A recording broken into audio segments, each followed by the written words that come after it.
ಮಾಧ್ಯಮದ ಸ್ನೇಹಿತರಿಗೆ ರಾಜ್ಯದಲ್ಲಿ ಇತ್ತೀಚೆಗೆ ನಡೆದಿರತಕ್ಕಂಥ ಒಂದು ಅತ್ಯಂತ ಕೆಟ್ಟ ರೀತಿಯ ಬೆಳವಣಿಗೆಗಳು ಸಮಾಜದಲ್ಲಿ ಒಂದು ಉತ್ತಮವಾದ ಬದುಕನ್ನು ನಾವೇನು ಕಾಣಬೇಕಾಗಿದೆ. ಅಂತಹ ಬದುಕಿಗೆ ಯಾವ ರೀತಿಯಲ್ಲಿ ಧಕ್ಕೆಗಳು ಇವತ್ತು ಉಂಟಾಗಿದೆ ಅಂತಕ್ಕಂಥ ಒಂದು ನೋವಿನ ಸಂಗತಿ. ರಾಜ್ಯದಲ್ಲಿ ಲೋಕಸಭೆಯ ಚುನಾವಣೆಯ ಕೊನೆಯ ಹಂತ ಅಂದರೆ 21ನೇ ತಾರೀಕು ಒಂದು ಪೆನ್ ಡ್ರೈವನ್ನು ಇಡೀ ರಾಜ್ಯದ ಮೊದಲನೇ ಹಂತದಲ್ಲಿ ನಡೆಯತಕ್ಕಂಥ ಚುನಾವಣೆಗಳಿದ್ದಾವೆ ಲೋಕಸಭೆಗೆ. ಅದು ಕೇವಲ ಹಾಸನ ಜಿಲ್ಲೆಗೆ ಮಾತ್ರ ಸೀಮಿತ ಆಗಲಿಲ್ಲ. ಪೆನ್ ಡ್ರೈವ್ನ ಸರ್ಕ್ಯುಲೇಷನ್ ಮಂಡ್ಯದಲ್ಲಿ ಮಾಡಿದ್ದಾರೆ. ಅದು ಪೊಲೀಸ್ ಅಧಿಕಾರಿಗಳನ್ನ ಇಟ್ಕೊಂಡೇ ಮಾಡಿದ್ದಾರೆ. ಪೆನ್ ಡ್ರೈವ್ನ ಸರ್ಕ್ಯುಲೇಷನ್ನು ಪೊಲೀಸ್ ಅಧಿಕಾರಿಗಳನ್ನ ಇಟ್ಕೊಂಡು ಮಾಡಿದ್ರು, ಹೆದರಿಸಿ ಅವರಿಗೆ ಮಾಡಲೇಬೇಕು ಅಂತ. ಬೆಂಗಳೂರು ಗ್ರಾಮಾಂತರದಲ್ಲಿ ಮಾಡಿದ್ದಾರೆ ಈ ಪೆನ್ ಡ್ರೈವ್ನ ರಿಲೀಸು. ಇದು 21ನೇ ತಾರೀಕು ಆಗಿರತಕ್ಕಂಥ ಬೆಳವಣಿಗೆ. 22ನೇ ತಾರೀಕು ಹಾಸನದ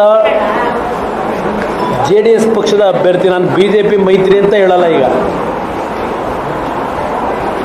ಹಾಸನದ JDS ಅಭ್ಯರ್ಥಿಯ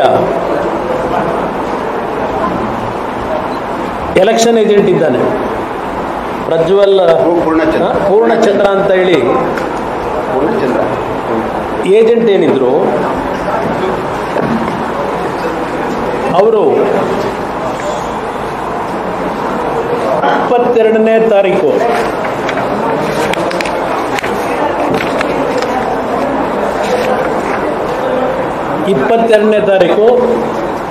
ಹಾಸನದ ಜಿಲ್ಲಾಧಿಕಾರಿಗಳಿಗೆ, ಅವೆಲ್ಲ ಮತ್ತೆ ಮಿಕ್ಸ್ ಮಾಡ್ತಾರೆ, ಹಾಸನದ ಜಿಲ್ಲಾಧಿಕಾರಿಗಳಿಗೆ ಒಂದು ಕಂಪ್ಲೇಂಟ್ ಕೊಟ್ಟರು. ಹಾಸನದ ಜಿಲ್ಲಾಧಿಕಾರಿಗೆ ಅಲ್ಲಿಂದ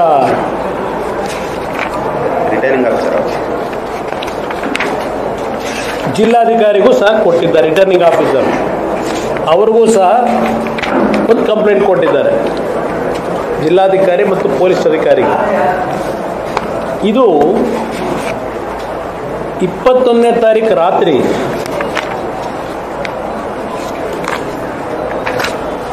ಪ್ರಜ್ವಲ್ ರೇವಣ್ಣ ವಿಡಿಯೋ ನೋಡಲು ಈ ವಾಟ್ಸಪ್ ಚಾನಲನ್ನು ಹಿಂಬಾಲಿಸಿ 21ನೇ ತಾರೀಕು ರಾತ್ರಿ 8 ಗಂಟೆಗೆ ಬಹುಶಃ ಪ್ರಜ್ವಲ್ ಅಶ್ಲೀಲ ವಿಡಿಯೋ ಬಿಡುಗಡೆಗೆ ಕ್ಷಣಗಣನೆ. ನಾನು ಒಂದು ಮೊದಲನೇದಾಗಿ ಸ್ಪಷ್ಟವಾಗಿ ಹೇಳಿದ್ದೇನೆ, ರಾಜ್ಯದಲ್ಲಿ ಇಂಥ ಒಂದು ಕೆಟ್ಟ ಬೆಳವಣಿಗೆ ಆಗಿರ್ತಕ್ಕಂಥದ್ದು ನೋವು ತಂದಿದೆ ಅಂತಕ್ಕಂಥದ್ದು.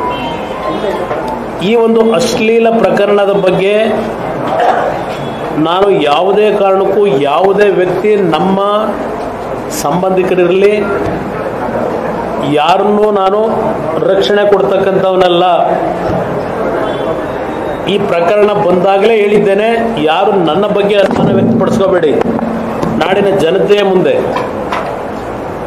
ನಾನು ಈಗಲೂ ಸಹ ಸ್ಪಷ್ಟೀಕರಣ ಕೊಡ್ತಾ ಇದ್ದೇನೆ. ಈ ಪ್ರಕರಣದಲ್ಲಿ ಯಾರೇ ಭಾಗಿಗಳಿರಲಿ, ಈ ನೆಲದ ಕಾನೂನಿನಲ್ಲಿ ಏನು ಕಠಿಣವಾದಂಥ ಶಿಕ್ಷೆ ಆಗಬೇಕು, ಆ ಶಿಕ್ಷೆ ಆಗಬೇಕು ಅಂತ ಈಗಲೂ ನಾನು ಬಯಸ್ತಕ್ಕಂಥವನೇ. ನಾಡಿನ ನನ್ನ ತಾಯಂದ್ರ ಮುಂದೆ ಹೇಳಲಿಕ್ಕೆ ಬಯಸ್ತೇನೆ ಇಂಥ ಒಂದು ಅಶ್ಲೀಲವಾದಂಥ ಘಟನೆ ಬಗ್ಗೆ. ಇದರಲ್ಲಿ ನಾನು ಯಾವ ರಾಜಿ ಇಲ್ಲ, ಯಾವ ವ್ಯಕ್ತಿಯನ್ನು ರಕ್ಷಣೆ ಕೊಡ್ತಕ್ಕಂಥ ಪ್ರಶ್ನೆನೂ ಇಲ್ಲ ನನ್ನಿಂದ. ನಾನು ಮುಂದೆ ಕೇಳ್ತೀನಿ SITಯ ವಿಷಯಗಳನ್ನ. ಈ ಅಶ್ಲೀಲ ವಿಡಿಯೋ ಬಿಡುಗಡೆ ಅಂತಕ್ಕಂಥದ್ದು ಕ್ಷಣಗಣನೆ 8 PM ಅಂತ ಹೇಳಿರ್ತಕ್ಕಂಥವನು ನವೀನ್ ಗೌಡ ಅಂತ ಹೇಳಿ. ನವೀನ್ ಗೌಡ ಅಂತೇಳಿ. ಇಲ್ಲಿ ಅದು ಒಂದು ಭಾಗ.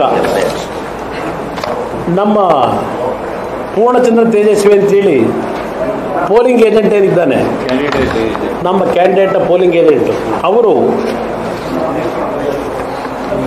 ಪೊಲೀಸ್ ಅಧೀಕ್ಷಕರು ಜಿಲ್ಲಾಧಿಕಾರಿಗಳಿಗೆ ಏನು ಒಂದು ಕಂಪ್ಲೇಂಟ್ ಕೊಟ್ಟಿದ್ದಾರೆ. ಆ FIRನಲ್ಲಿ 4 ಜನಗಳ ಮೇಲೆ ಕೊಟ್ಟಿದ್ದಾರೆ, 5 ಜನಗಳ ಮೇಲೆ ಬಹುಶಃ. ಅದರಲ್ಲಿ ಪ್ರಮುಖವಾಗಿ ನವೀನ್ ಗೌಡ,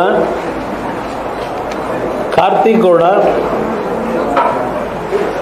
ಚೇತನ್ ಅಂತ ಹೇಳಿ, ಮತ್ತೆ ಅದೆಂತ ಪುಟ್ಟಿ ಆಲಿಯಾಸ್ ಪುಟ್ಟರಾಜು, ಹೀಗೆ ಕಂಪ್ಲೇಂಟ್ ಏನು ಕೊಟ್ಟರು. ಈ ಕ್ಷಣದವರೆಗೆ ಈಗಾಗಲೇ 15 ದಿನ ಆಯಿತು. ಈ ಕ್ಷಣದವರೆಗೆ ಆ ಕಂಪ್ಲೇಂಟ್ ಏನು ರಿಸೀವ್ ಮಾಡಿದ್ದಾರೆ, ಯಾವುದೇ ರೀತಿಯ ಅವ್ರ ಮೇಲೆ ಆ್ಯಕ್ಷನ್ ತಗೊಂಡಿಲ್ಲ. ಯಾವುದೇ ರೀತಿಯ ಆ್ಯಕ್ಷನ್ ತಗೊಂಡಿಲ್ಲ. FIR 21ನೇ ತಾರೀಕು ಕೊಟ್ಟಿದ್ದಾರೆ, 21ನೇ ತಾರೀಕು ಕೊಟ್ಟಿರ್ತಕ್ಕಂಥದ್ದು. ಇಲ್ಲಿ ಇವರೇನು ಕೊಟ್ಟರು, ಇದೆಲ್ಲ ಕಂಪ್ಲೇಂಟ್ ಕಾಪಿ ಎಲ್ಲ ಇದೆ ಇಲ್ಲಿ. ಅದಕ್ಕೆ ಇಂಬರ ನಮ್ಮ ಚುನಾವಣಾ ಇವರಿರ್ತಾರಲ್ಲ, ನಿಮಗೆ ಸರ್ಕಾರದ ಚುನಾವಣಾ ಆಯೋಗದಿಂದ ಅವರು ಇಂಬರನೂ ಕೊಟ್ಟಿದ್ದಾರೆ ಅವರಿಗೆ. ರಿಟರ್ನಿಂಗ್ ಆಫೀಸರು ಯಾರು ನಾಗರಾಜ್ ಅಂತ ಹೇಳಿ 26/4/24ಕ್ಕೆ ಇಂಬರ ಕೊಡ್ತಾರೆ ಪೂರ್ಣಚಂದ್ರ ತೇಜಸ್ವಿಗೆ.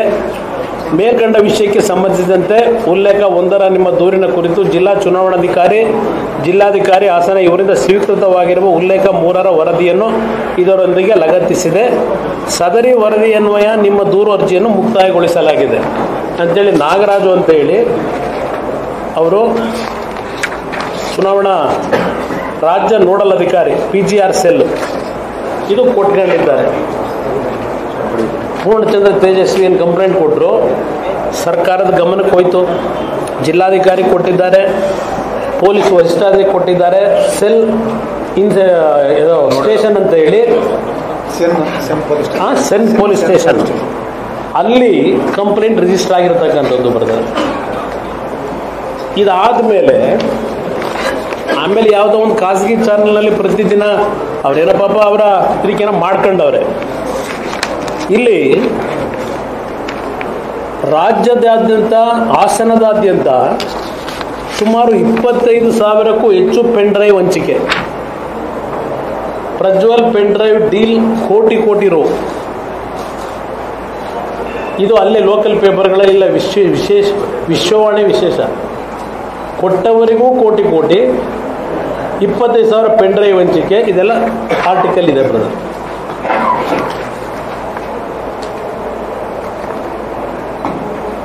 ಇದು ಒಂದು ಭಾಗ ಆಯಿತು ಬ್ರದರ್. ಇಲ್ಲಿ ನನ್ನ ಪ್ರಶ್ನೆ ಫ್ಯಾನ್ ಹಾಕಿ, ಇಲ್ಲಿ ಈ ಕಂಪ್ಲೇಂಟು ಕೊಟ್ಟ ನಂತರ ಏನೂ ಆ್ಯಕ್ಷನ್ ಆಗಿಲ್ಲ.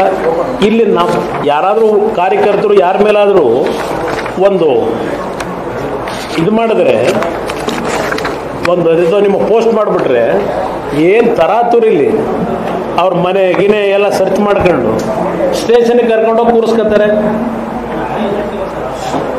ಇಲ್ಲಿ ನಾನು ದಿನ ನೋಡ್ತಾ ಇರೋದು ಈ ಪ್ರಕರಣ, ಇಂಥ ಒಂದು ದೊಡ್ಡ ಮಟ್ಟದಲ್ಲಿ ನಡೆದಿರ್ತಕ್ಕಂಥ ಈ ಪ್ರಕರಣದ ಬಗ್ಗೆ ಇವತ್ತನಿಗೆ ಅಲ್ಲಿ ಒಂದು ಶೀಟ್ ಇರಬೇಕು ಅಂದ್ರೆ, ಈ ಪ್ರಕರಣದ ಬಗ್ಗೆ ಈ ಕ್ಷಣದವರೆಗೆ ಈ 5 ಜನ ಎಲ್ಲ ಫ್ಯಾನ್ ಇರಲಿ ಸರ್, ಈ 5 ಜನದ್ದು ಇದಕ್ಕೆ ಮೇಲೆ ಆ್ಯಕ್ಷನ್ ತಗೊಂಡ್ರ.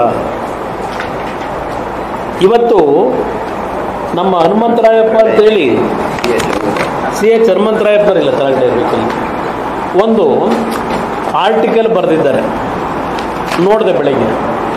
ಸಂತ್ರಸ್ತೆಯರ ಸ್ಥಿತಿ ಮತ್ತು ವಿಕೃತ ಸ್ಥಿತಿ, ಇದರಲ್ಲಿ ಹಲವಾರು ರೀತಿ ಕ್ಲಾಸ್ಗಳಾಕಿ ಏನೇನು ಈ ಪ್ರಕರಣ ಸರ್ವೋಚ್ಚ ನ್ಯಾಯಾಲಯ ತೀರ್ಪುಗಳು ಮಹಿಳೆಯರಿಗೆ ಮತ್ತು ಪ್ರತಿಯೊಬ್ಬ ವ್ಯಕ್ತಿಗೆ ಖಾಸಗಿ ಅವನ ಬದುಕಿನ ಬಗ್ಗೆ ಯಾವ ರೀತಿ ರಹಸ್ಯ ಇದನ್ನು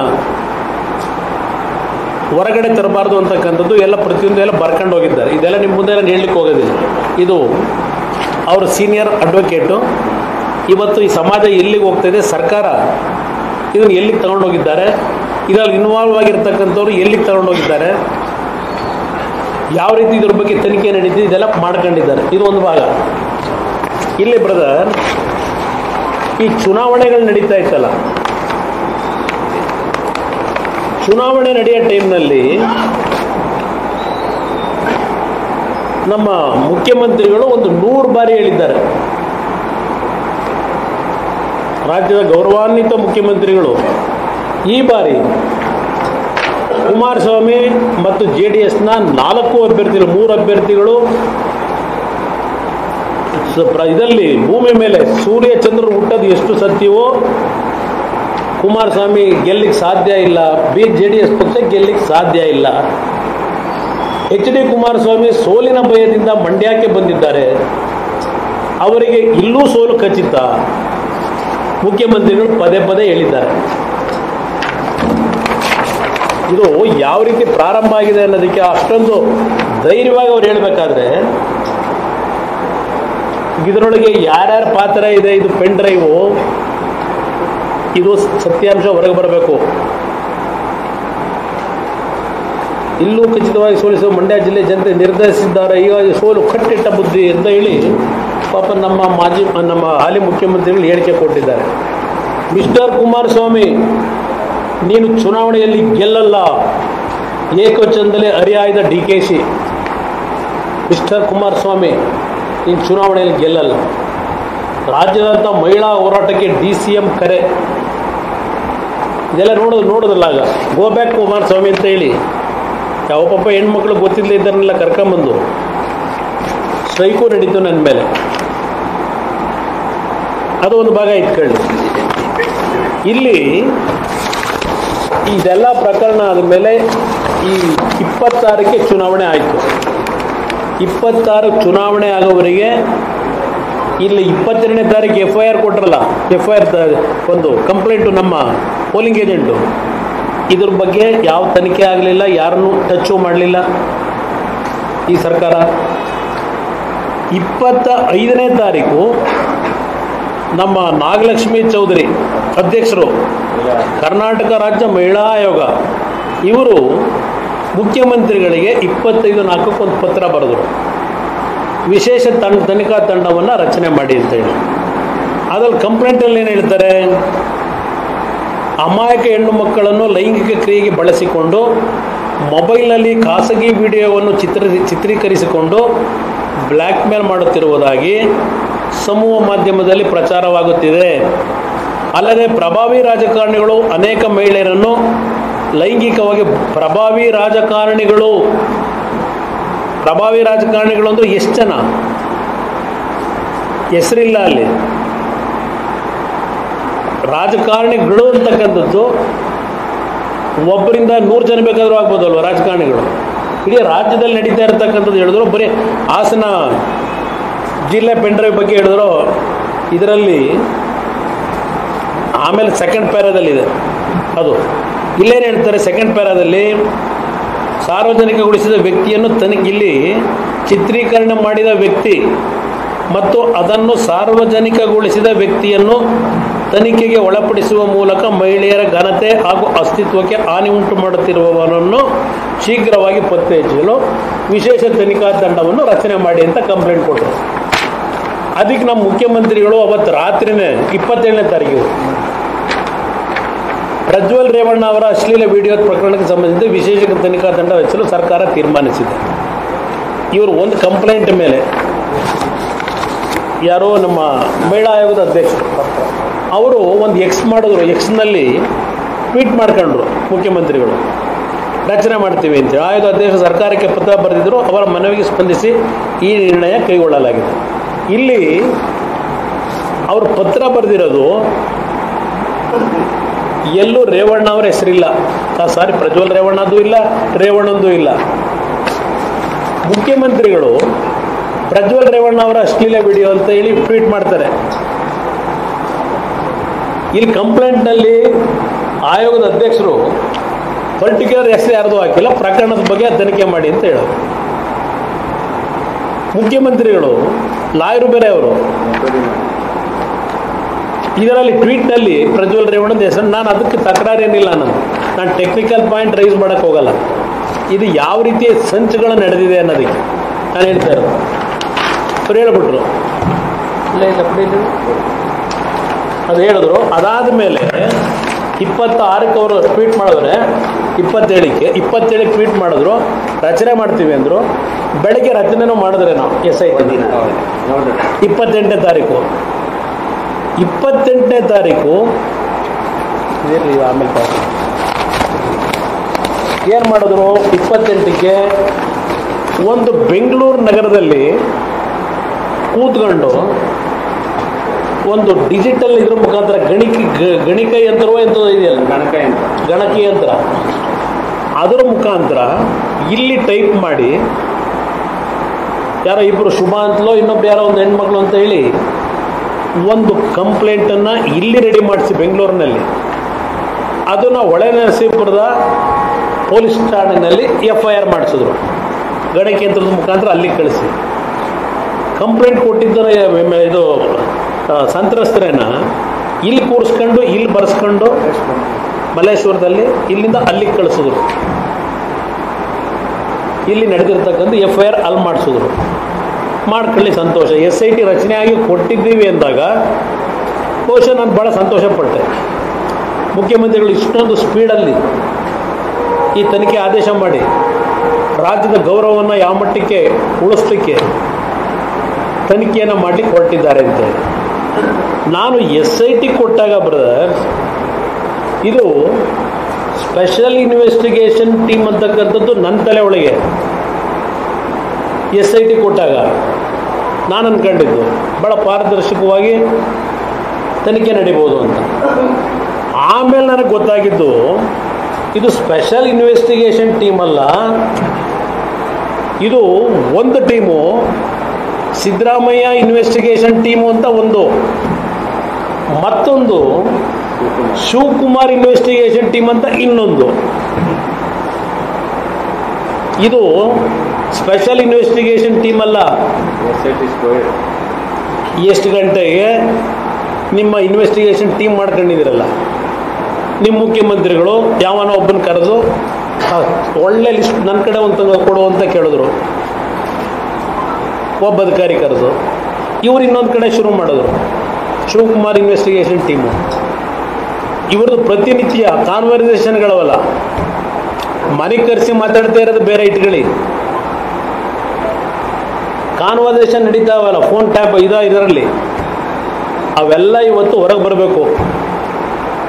ಇವೆಲ್ಲ ಕಾಲ್ ರೆಕಾರ್ಡಿಂಗ್ ಅವೆಲ್ಲ, ಯಾರ್ಯಾರು ಎಷ್ಟು ಗಂಟೆ ಟೈಮಲ್ಲಿ ಯಾರ್ಯಾರು ಮಾತಾಡ್ಕೊಂಡ್ರು, ಇದು ಇವತ್ತು ಹೊರಗೆ ಬರಬೇಕು. ನಾನು ಈಗಲೂ ಹೇಳ್ತಾ ಇದ್ದೇನೆ, ಈ ಕ್ಷಣದವರೆಗೆ ಪ್ರಜ್ವಲ್ ಅವರು ಇದರಲ್ಲಿ ಭಾಗಿಯಾಗಿದ್ದಾರೆ ಅಂತಕ್ಕಂಥದ್ದು ಇವತ್ತು ಮಾಧ್ಯಮದಲ್ಲಿ ದೊಡ್ಡ ರೀತಿಯಲ್ಲಿ ಪ್ರಚಾರಗಳು ಇದೆ. ನಾನು ಅದಕ್ಕೆ ವಿಷಯಕ್ಕೆ ನಾನು ಅಡಚಣೆ ಮಾಡಲ್ಲ, ನಾನು ಪ್ರಜ್ವಲ್ ರೇವಣ್ಣ ಅವರನ್ನು ವಹಿಸ್ಕೊಳ್ಳಲ್ಲ. ತನಿಖೆ ಪಾರದರ್ಶಕವಾಗಿ ಮಾಡಿ, ಅದ್ರಲ್ಲಿ ನಂದು ಎರಡನೇ ಮಾತಿಲ್ಲ. ಇಲ್ಲಿ ಪ್ರಶ್ನೆ, ಈ ತನಿಖೆ ಯಾವ ರೀತಿ ಹೋಗ್ತಾ ಇದೆ ಇದು ಮುಖ್ಯ.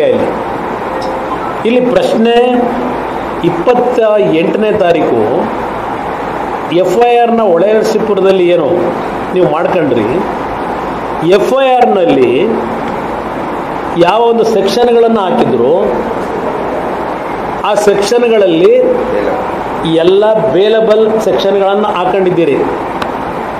ಇಲ್ಲ ನಾವೇನಾದ್ರು ಹಾಕ್ಸಿಲ್ಲಪ್ಪ, ನಮ್ಮ ಮೇಲೆ ನೀವೇ ಹಾಕ್ಸ್ಕೊಂಡ್ರಿ ಅಂತ ಹೇಳ್ಬಿಟ್ರೆ ನಾನೆಲ್ಲಿ ಹೋಗಲಿ? ನಿಮ್ಮ ಸ್ಪೆಷಲ್ ಇನ್ವೆಸ್ಟಿಗೇಷನ್ ಟೀಮು ಸಿದ್ದರಾಮಯ್ಯನವ್ರದೊಂದು ಶಿವಕುಮಾರ್ದೊಂದು ಇಬ್ಬರು ಭಾಳ ನಿಮ್ಮ ನೇತೃತ್ವದಲ್ಲೇ ಮಾಡ್ಕೊಂಡಿದ್ದೀರಿ. ಇದು ಯಾವ ಒಂದು ವೇಲಬಲ್ ಸೆಕ್ಷನ್ಗಳು ಅಂತ ಬಂತು. ಮತ್ತೆ ಎರಡನೇ ದಿವಸ ಇನ್ನೊಂದು ಮಾಡಿಸಿದ್ರಿ. ಇಲ್ಲೆಲ್ಲ ಯಾವುದೋ ಜಿಲ್ಲಾ ಪಂಚಾಯತ್ ಹೆಣ್ಮಗಳು ಅಂತೇಳಿ ಯಾವುದೊಂದು ಗನ್ ಪಾಯಿಂಟ್ ಅಂತ ಒಂದಿದೆ, ಗನ್ ಬೆದರಿಕೆ ಇಡಿ ಅತ್ಯಾಚಾರ, ಇದೊಂದು ಕಂಪ್ಲೇಂಟ್ ಕೊಟ್ಟಿದ್ದೀರಿ. ಯಾರು ಪಾಪ ಹೆಣ್ಮಗಳ ಕೈಲಿ ಕೊಟ್ಟಿದ್ದಾರೆ, ಪಾಪ ನಡೆದಿರಬಹುದು, ನಾನಿಲ್ಲ ಅಂತ ಹೇಳಲ್ಲ. Gun point. ಇದು ದೊಡ್ಡ ಮಾಹಿತಿಗಳನ್ನು ಮಾಧ್ಯಮಗಳ ಮುಂದೆ ಸೋರಿಕೆ ಮಾಡಿರೋರು ಯಾರು? ಈ ಕತೆ ಕಟ್ಟಿಸಿರೋರು. ಇವತ್ತು ಸುಪ್ರೀಂ ಕೋರ್ಟ್ ಜಡ್ಜ್ಮೆಂಟ್ಗಳಿದೆ. ಒಂದು ತನಿಖೆ ನೀವು ಪ್ರಾರಂಭ ಮಾಡಿದಾಗ ತನಿಖೆಯ ಮಾಹಿತಿಗಳು ಸೋರಿಕೆ ಆಗಬಾರದು, ಸೀಕ್ರೆಸಿ ಮೇಂಟೈನ್ ಮಾಡಬೇಕು. ಇದನ್ನೆಲ್ಲ ನೋಡಿದಾಗ ನಿಮಗೆ ಸಂತ್ರಸ್ತೆಯರು ಅಂತ ಏನಿದ್ದಾರೆ, ಇದರಲ್ಲಿ ನೊಂದಿರತಕ್ಕಂಥ ಮಹಿಳೆಯರೇನಿದ್ದಾರೆ, ಅವರಿಗೆ ರಕ್ಷಣೆ ಕೊಡೋದಕ್ಕಿಂತ ಹೆಚ್ಚಾಗಿ ಈ ಸರ್ಕಾರಕ್ಕೆ ಬೇಕಾಗಿರೋದು ಪ್ರಚಾರ. ಯಾರ್ಯಾರನ್ನ ತೇಜೋವಧೆ ಮಾಡಬೇಕು ಅಷ್ಟಕ್ಕೆ ಈ ತನಿಖೆ ನೀವು ಬಳಕೆ ಮಾಡ್ತಾ ಇದ್ದೀರಿ ಅನ್ನೋದು ಇವತ್ತು ಯಾರಿಗೇ ಆಗಲಿ ಅನುಮಾನ ಬರ್ತದೆ. ಇವತ್ತು ಇಂಥ ಒಂದು ಆಘಾತಕಾರಿಯಾದಂಥ ಪ್ರಕರಣ ಇದು. ಇಂಥ ಪ್ರಕರಣವನ್ನು ಇಷ್ಟು ಲೈಟರ್ ವೇನಲ್ಲಿ ನೀವು ತನಿಖೆ ನಡೆಸ್ತೀರಾ? ಇದು ಈ ತನಿಖೆಯಲ್ಲಿ ಬರ್ಕೊಂಡಿದ್ದೀರಿ. 2022ರಲ್ಲೋ ಏನೋ ಈ ಪ್ರಕರಣ ಆಗಿದೆ ಅಂತ ಹೇಳಿದೆಲ್ಲ ನಾನು ಅದೆಲ್ಲ ಕತೆ ಹೇಳಲಿಕ್ಕೆ ಹೋಗೋದಿಲ್ಲ. ಇಲ್ಲಿ ಈ ಒಂದು ವರದಿ ನೀವೇನು ಈಗ ಮಾಡ್ಕೊಂಡಿದ್ದೀರಿ, 2ನೇ ತಾರೀಕು 3ನೇ ತಾರೀಕು ಮಾಡಿದ್ದೀರಿ ಕಂಪ್ಲೇಂಟ್. ಇದು ನಾನು ಈ ಕಂಪ್ಲೇಂಟ್ ಕೊಟ್ಟಿರ್ತಕ್ಕಂಥ ಹೆಣ್ಣುಮಗಳು ತಗೊಂಡಿದ್ದೀರಲ್ಲ, 21ಕ್ಕೆ ಪೆನ್ ಡ್ರೈವ್ ರಿಲೀಸ್ ಮಾಡಿದ್ದೀರಲ್ಲ, 22ನೇ ತಾರೀಕು ಬೇಲೂರಿನಲ್ಲಿ ಚುನಾವಣಾ ಪ್ರಚಾರ ಸಭೆಯಲ್ಲಿ ಇದೇ ನಮ್ಮ ಆರೋಪಿ ಏನಿದ್ದಾನೆ ಪ್ರಜ್ವಲ್ ರೇವಣ್ಣ, ಅವನ ಪಕ್ಕದಲ್ಲಿ ಕೂತಿರ್ತಕ್ಕಂಥ ಹೆಣ್ಣುಮಗಳು ಯಾರು? ನಾನು ಈ ಫೋಟೋ ತೋರಿಸಲು ಇಲ್ಲಿ ಇಟ್ಕೊಂಡಿದ್ದೀನಿ. ನಾನು ಇವ್ರ ಥರ ಪೆನ್ ಡ್ರೈವ್ ಫೋಟೋಗಳು ಬಿಟ್ಟವರಲ್ಲ. ಮೊದಲನೇ ಪೆನ್ ಡ್ರೈವ್ನಲ್ಲಿ ಬಂದಿರತಕ್ಕಂಥ ಹೆಣ್ಣುಮಗಳು 22ನೇ ತಾರೀಕಿನ ಬೆಳಗ್ಗೆ ಇದೇ ಪ್ರಜ್ವಲ್ ರೇವಣ್ಣನ ಜೊತೆ ಚುನಾವಣಾ ಪ್ರಚಾರದಲ್ಲಿ ಅವ್ರ ಜೊತೆಲಿ ಭಾಗವಹಿಸಿದ್ದಾರೆ. 22ನೇ ತಾರೀಕು ಬೆಳಗ್ಗೆ, 21 ರಾತ್ರಿ ಹೆಣ್ಣುಮಗಳು ಫೋಟೋ ಬಿಟ್ಟಿದ್ದೀರಿ. ಈಗ ಅದಂಥದ್ದು ಗನ್ ಪಾಯಿಂಟಲ್ಲಿ ಬೆದರಿಕೆ ಒಡ್ಡಿ ಕಂಪ್ಲೇಂಟ್ ತಗೊಂಡಿದ್ದೀರಿ. ಇದು ಯಾವ ರೀತಿ ನೀವು ಆಟ ಆಡ್ತಾ ಇದ್ದೀರಿ ಸರ್ಕಾರದಲ್ಲಿ? ಈಗ 3 ವರ್ಷದಿಂದ ನಿರಂತರವಾಗಿ ಹೆದರಿಸಿ ಪದರಿಸಿ ಬ್ಲ್ಯಾಕ್ ಮೇಲ್ ಮಾಡಿ ಈ ಹೆಣ್ಣುಮಗಳ ಮೇಲೆ ಅತ್ಯಾಚಾರ ಮಾಡಿದರೆ ಪ್ರಚಾರಕ್ಕೆ ಯಾಕೆ ಹೋದ್ಲು ಹೆಣ್ಮಗಳು? 22ನೇ ತಾರೀಕು 21ಕ್ಕೆ ಆ ಹೆಣ್ಮಗಳು ಫೋಟೋ ರಿಲೀಸ್ ಮಾಡ್ಕೊಂಡಿದ್ದೀರಿ. 22ಕ್ಕೆ ಪ್ರಜ್ವಲ್ ರೇವಣ್ಣನ ಜೊತೆ ಸ್ಟೇಜ್ ಮೇಲೆ ಕೂತ್ಕೊಂಡಿದ್ದಾಳಲ್ಲ ಆ ಹೆಣ್ಮಗಳು. ಇದು ಕಂಪ್ಲೇಂಟ್ ನಿಮ್ಮದು ಸರ್ಕಾರದ್ದು. ಶಿವಕುಮಾರ್ ಅವರೇ, ಮುಖ್ಯಮಂತ್ರಿಗಳೇ, ಪಾಪ ಅದೇನೋ ರೇವಣ್ಣ ಅವರು ಅರೆಸ್ಟ್ ಮಾಡಿದ್ದೀವಿ ಹೇಳ್ತಾರೆ, ಅದಿರಲಿ, ಆಮೇಲೆ ಹೇಳ್ತೀನಿ. ಇದೆಲ್ಲ ಶುರುವಾಯ್ತಲ್ಲ, FIR ಹಾಕಿದ್ರು, ರೇವಣ್ಣನ ಮೇಲೂ ಒಂದು ಹಾಕ್ಸಿದ್ರು. ಈ ಕ್ಷಣದವರೆಗೆ ರೇವಣ್ಣ ಅವ್ರ ಪಾರ್ಟ್ ಮಾತ್ರ ನಾನು ಹೇಳ್ತಾ ಇದ್ದೇನೆ. ಯಾರೂ ನೇರವಾಗಿ ರೇವಣ್ಣ ಅವ್ರ ಮೇಲೆ ಕಂಪ್ಲೇಂಟ್ ಕೊಟ್ಟಿಲ್ಲ. ಏನೋ ಬ್ಲ್ಯಾಕ್ ಮೇಲ್ ಅಂತ ಆಮೇಲೆ ಇನ್ನೊಂದು ಕತೆ ಸೃಷ್ಟಿ ಮಾಡಿದ್ರು. ಕಿಡ್ನ್ಯಾಪ್ ಅಂತ ಸೃಷ್ಟಿ ಮಾಡ್ಕೊಂಡ್ರು. ಈಗ ಕಿಡ್ನ್ಯಾಪ್ ಆದಂಥ ಹೆಣ್ಣುಮಗಳನ್ನು ನೀವು ಎಲ್ಲಿ ನಿಮ್ಮ ಪೊಲೀಸ್ ಅಧಿಕಾರಿಗಳು ಮಾಜಾರು ಮಾಡಿ ಹೆಣ್ಮಗಳನ್ನ ಎಲ್ಲಿಂದ ಕರ್ಕೊಂಬಂದ್ರಿ? ಅವತ್ತು ಬೇಲ್ಗೆ ಹಾಕೊಂಡಾಗ ಅರ್ಜಿ ರೇವಣ್ಣ ಅವರು PPA ಗೌರ್ಮೆಂಟ್ PPA ಹೇಳ್ತಾರೆ, ಆ ಹೆಣ್ಮಗಳು ಬದುಕಿದ್ದಾಳೋ ಸತ್ತಿದ್ದಾಳೋ ನಮಗೇನೂ ಮಾಹಿತಿ ಇಲ್ಲ. ಜಡ್ಜ್ ಮುಂದೆ ಹೇಳ್ತಕ್ಕಂಥ ಪದಗಳು ಬದುಕಿದ್ದಾಳೋ ಸತ್ತಿದ್ದಾಳೋ ಅಂತಕ್ಕಂಥ ಪದ ಬಳಕೆ ಮಾಡಿದ್ರು. ಈ ಹೆಣ್ಣುಮಗಳನ್ನು ನೀವು ಎಲ್ಲಿ ಫೈಂಡ್ ಔಟ್ ಮಾಡಿದ್ರಿ? ಹೆಣ್ಮಗಳನ್ನ ಯಾರು ಪ್ರಥಮವಾಗಿ ಕರ್ಕೊಂಬಂದ್ರಿ? ತೋಟದ ಮನೆ ಅಂತ TV-ಲಿ ನೀವೆಲ್ಲ ತೋರಿಸಿದ್ರಿ ಅಲ್ವಾ? ಅದ್ಯಾವುದೋ ಎಂಥ ಊರು? ಕಾಳೆನಹಳ್ಳಿ ತೋಟದ ಮನೆ ಅಂತ ಹೇಳ್ಕೊಂಡಿದ್ದೀರಿ. ತೋಟದ ಮನೆ ಅಂತ ಹೇಳಿ ಅದು ಒಂದು ದೊಡ್ಡ ಕಥೆ ಇದೆ, ಇರಲಿ, ಅದೆಲ್ಲ ಈಗ ನಾನು ಮಾತಾಡಲ್ಲ. ತೋಟದ ಮನೆಯಿಂದ ಕರ್ಕೊಂಬಂದಿರೋ ತೋಟದ ಮನೆಯಲ್ಲಿ ಮಾಜಾರು ಮಾಡಿದ್ದೀರಾ? 24 ಗಂಟೆ ಅಲ್ಲ 30-35 ಗಂಟೆಗಾದ ನಿಮ್ಮ ಆಫೀಸಲ್ಲಿ ಕೂರಿಸ್ಕೊಂಡ್ರಿ ಹೆಣ್ಮಗಳು ಕರ್ಕೊಂಬಂದು. 1.5 ದಿವಸ ಆದರೂ ಹೆಣ್ಮಗಳು ಹೇಳಿಕೆ ಕೊಡಲಿಲ್ವ ನಿಮಗೆ? 2 ದಿನ ಹೆಚ್ಚು ಕಡಿಮೆ. ಇವತ್ತವರೆಗೂ ಜಡ್ಜ್ ಮುಂದೆ ಪ್ರೊಡ್ಯೂಸ್ ಮಾಡಿಲ್ಲ ಆ ಹೆಣ್ಮಗಳನ್ನ. ಏನಕ್ಕೆ 2 ದಿನ ಆದರೂ ನೀವು ಜಡ್ಜ್ ಮುಂದೆ ಪ್ರೊಡ್ಯೂಸ್ ಮಾಡಿಲ್ಲ? ಆಮೇಲೆ ಅಲ್ಲಿ ಯಾರನ್ನು ಕರೆಸ್ಕೊಂಡು ಒತ್ತಡಗಳು ಹೆಂಗೆ ಹಾಕೊಂಡಿದ್ದೀರಿ? ಆ ಹೆಣ್ಮಗಳಿಂದ ಹೇಳಿಕೆ ತಗೊಳ್ಳೋದಕ್ಕೆ. ಇವತ್ತು ಬೆಳಗ್ಗೆನೋ ಪೇಪರ್ ನೋಡಿದೆ, ಅದೆಲ್ಲ ರೇವಣ್ಣ ಅವರು ನಾವು ಹೇಳ್ದಂಗೆ ಕೇಳ್ತಾ ಇಲ್ಲ, ನಮಗೆ ಸಹಕಾರ ಕೊಡ್ತಿಲ್ಲ ಅಂತ ಇವತ್ತು ಒಂದೇನೋ ಮಾಹಿತಿ ಸೌರಿಕೆ ಮಾಡಿದ್ದೀರಿ SITಯಿಂದ. ನೀವು ಹೇಳ್ದಂಗೆ ರೇವಣ್ಣವ್ರು ಬರ್ಕೊಡ್ಬೇಕಾ? ಪಾಪ ಜವಾಬ್ದಾರಿ ಮಂತ್ರಿಯಾಗಿ ಕೆಲಸ ಮಾಡಿ ನಿಮ್ಮ ಹೇಳಿಕೆಗಳ ಆಧಾರದ ಮೇಲೆ ನಿಮಗೆ ಬೇಕಾದಂಥ ರೀತಿಯಲ್ಲಿ ಆಯೋಗದ ಅಧ್ಯಕ್ಷರು ಅದರ ಆಧಾರದ ಮೇಲೆ ಎಲ್ಲ ರಾಜಕಾರಣಿಗಳು ಇದೆಲ್ಲ ಹೇಳಿದಾರಲ್ಲ, ಅದ್ರ ಜೊತೆಗೆ ಈ ವಿಡಿಯೋ ಬಿಟ್ಟಿದ್ದಾರಲ್ಲ ಮಾರ್ಕೆಟ್ಗೆ ಪೆನ್ ಡ್ರೈವ್ನ, ಅದನ್ನು ಒಳಗೊಂಡಂತೆ ನೀವು ತನಿಖೆ ಮಾಡೋದಕ್ಕೆ ಹೇಳಿದ್ರು ಡೈರೆಕ್ಷನ್.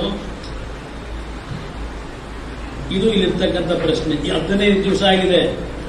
ಅವನು ಕಾರ್ತಿಕ್ ಕೂಡ ಹೇಳಿದ, ನಾನು ಕೊಟ್ಟಿರ್ತಕ್ಕಂಥ ವಿಡಿಯೋ ಓನ್ಲಿ ದೇವರಾಜೇಗೌಡರಿಗೆ ಅಂತ ಹೇಳ್ತಾ ಇದ್ದಾನೆ ಅಲ್ವೇ? ವಿಡಿಯೋ ಮಾಡಿ ಕಳಿಸಿದ್ದಾನೆ. ಇವತ್ತವರೆಗೆ ಅವನ್ನ ಅರೆಸ್ಟ್ ಮಾಡಲಿಲ್ಲ, ಇವತ್ತವರೆಗೆ ಅವನು ಹೊರಗಡೆ ಬರಲಿಲ್ಲ. ಅವನಲ್ಲಿ ಸ್ವಚ್ಛತೆ ಇದ್ರೆ ಯಾತಕ್ಕೆ ಅವನ್ನ ಇನ್ನೂ ಪ್ರೊಟೆಕ್ಷನ್ ಮಾಡಿದ್ದೀರಿ? ಎಲ್ಲಿದ್ದಾನವನು? ನಾನು ಹಾಗೂ ಕೇಳಿದೆ, ಏನೋ ಮಲೇಷಿಯಾ ಕಳಿಸೋನೆ ಅಂತ ಒಂದು ಗುಮಾನಿ ಇದೆಯಲ್ಲಪ್ಪ, ಎಲ್ಲಿಟ್ಟಿದ್ದೀರಿ ಅಂತ. ಅದಕ್ಕೆ ನಮ್ಮ DK ಶಿವಕುಮಾರ್ ಹೇಳಿದ್ರು, ಅದೇನೋ ತೋಟದ ಮನೆ ಗೀಟದ ಮನೆ ಅಂದ್ರು. ತಮಾಷೆ.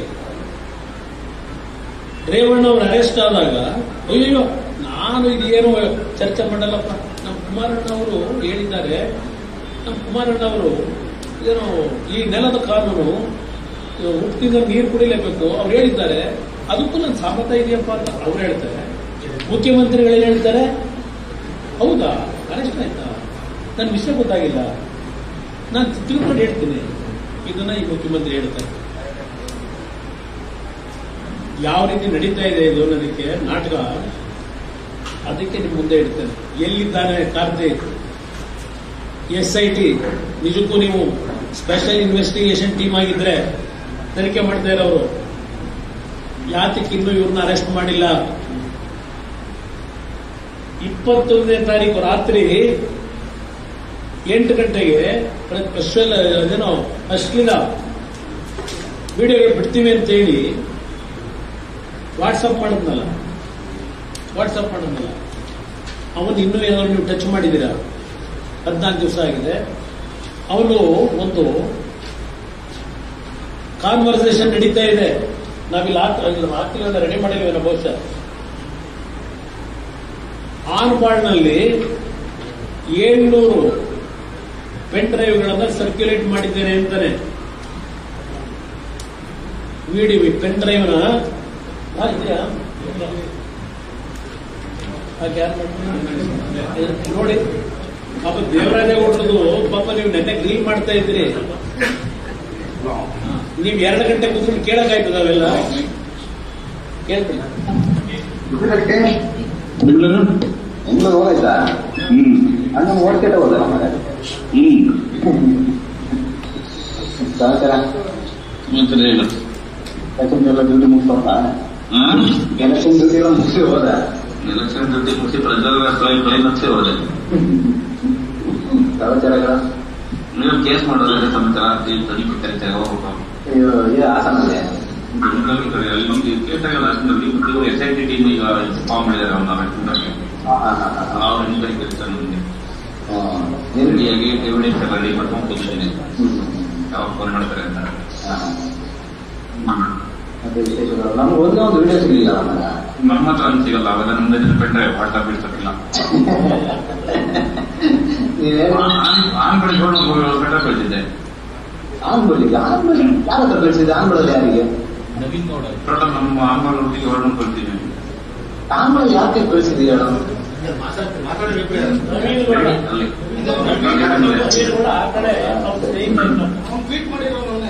ಅದೇ 2000 ನಮ್ಗೆ ಸ್ಕ್ರೀನ್ ಅಂತ ಸಿಕ್ಕಿಲ್ವಲ್ಲ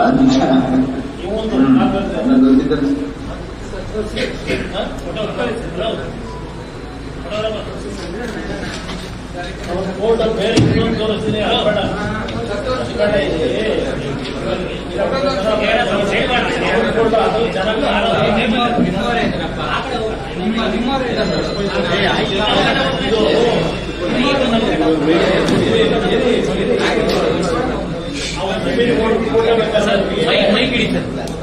ನವೀನ್ ಗೌಡನ ಫೋಟೋ ಇದರಲ್ಲಿ ನಿಮ್ಗಿಂತ ಕಾಣಲ್ಲ. ನವೀನ್ ಗೌಡನ ಫೋಟೋ ಒಂದು ಇಲ್ಲಿದೆ. ಚುನಾವಣಾ ಪ್ರಚಾರದಲ್ಲಿ ಕಾಂಗ್ರೆಸ್ ಅಭ್ಯರ್ಥಿಯ ಜೊತೆ ಹಾಸನದ ಚುನಾವಣಾ ಪ್ರಚಾರದಲ್ಲಿ ನವೀನ್ ಗೌಡ ಹಾಸನದ ಅಭ್ಯರ್ಥಿ ಇದ್ದಾನೆ, ಕಾಂಗ್ರೆಸ್ ಅಭ್ಯರ್ಥಿ, ಅವನ ಜೊತೆಲಿ ಇರ್ತಕ್ಕಂಥ ಫೋಟೋ ಇದೆ. ಹಾಸನದ ಅಭ್ಯರ್ಥಿ ಜೊತೆಲಿ ಈ ಫೋಟೋ ಇರ್ತಕ್ಕಂಥದ್ದು.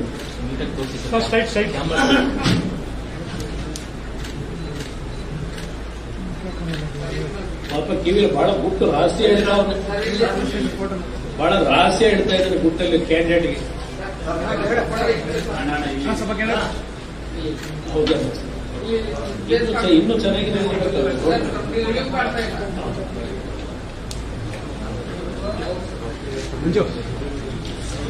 ಇನ್ನೂ ಕ್ಲಿಯರ್ ಆಗಿ ಕಾಣಬೇಕು ಅಂದ್ರೆ ಇಲ್ಲೊಂದಿದೆ ನೋಡಿ.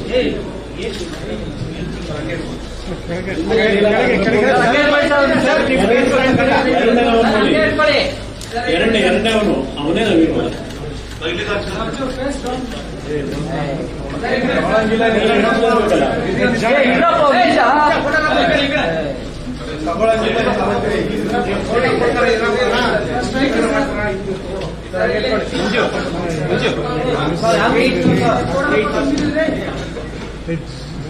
ಅವ್ರು ಮೊದಲನೇ ತೋರಿಸಿದ್ದಾರೆ, ಸ್ವಲ್ಪ ಇನ್ನೂ ತಿಪ್ಪ ಇದೆ ಮಾಡೋದು.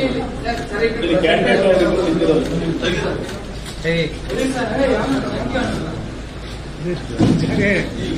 ಇಲ್ಲೊಂದಿದೆ.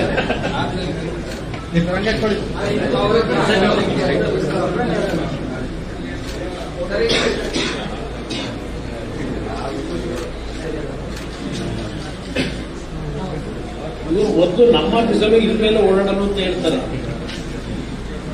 ಯಾಕೆ ನಾವು ಸೃಷ್ಟಿ ಮಾಡಿರ್ತಲ್ಲ, ಇಲ್ಲೇ ಓಡಾಡ್ತಿದ್ದ ನೋಡಿ. ಇದಿನ್ನೂ ಕ್ಲಿಯರ್ ಆಗಿದೆ. ಇದೇ ಮಹಾನುಭಾವ. ಸ್ವಲ್ಪ ದೊಡ್ಡ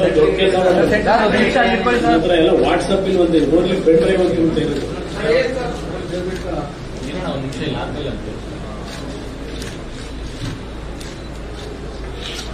ಆಯ್ತಾ? ಸಾಕಣ? ಇದು ನಡೆದಿರ್ತಕ್ಕಂಥದ್ದು.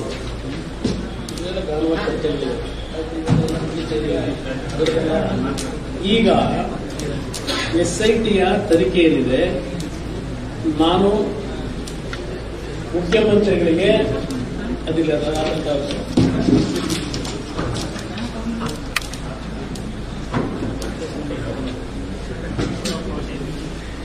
ಈ ಸರ್ಕಾರದಲ್ಲಿ SITನವರು ಒಂದು 3-4 ಕಡೆ ಹೇಳ್ತಾರೆ,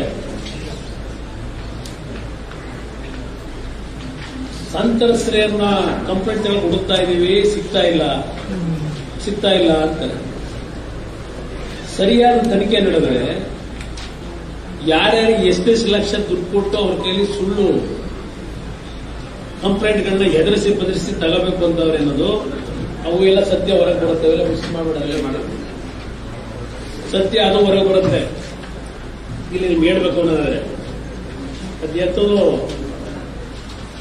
blue corner, yellow corner, red corner ಹುಡುಕ್ತಾವ್ರಲ್ಲ.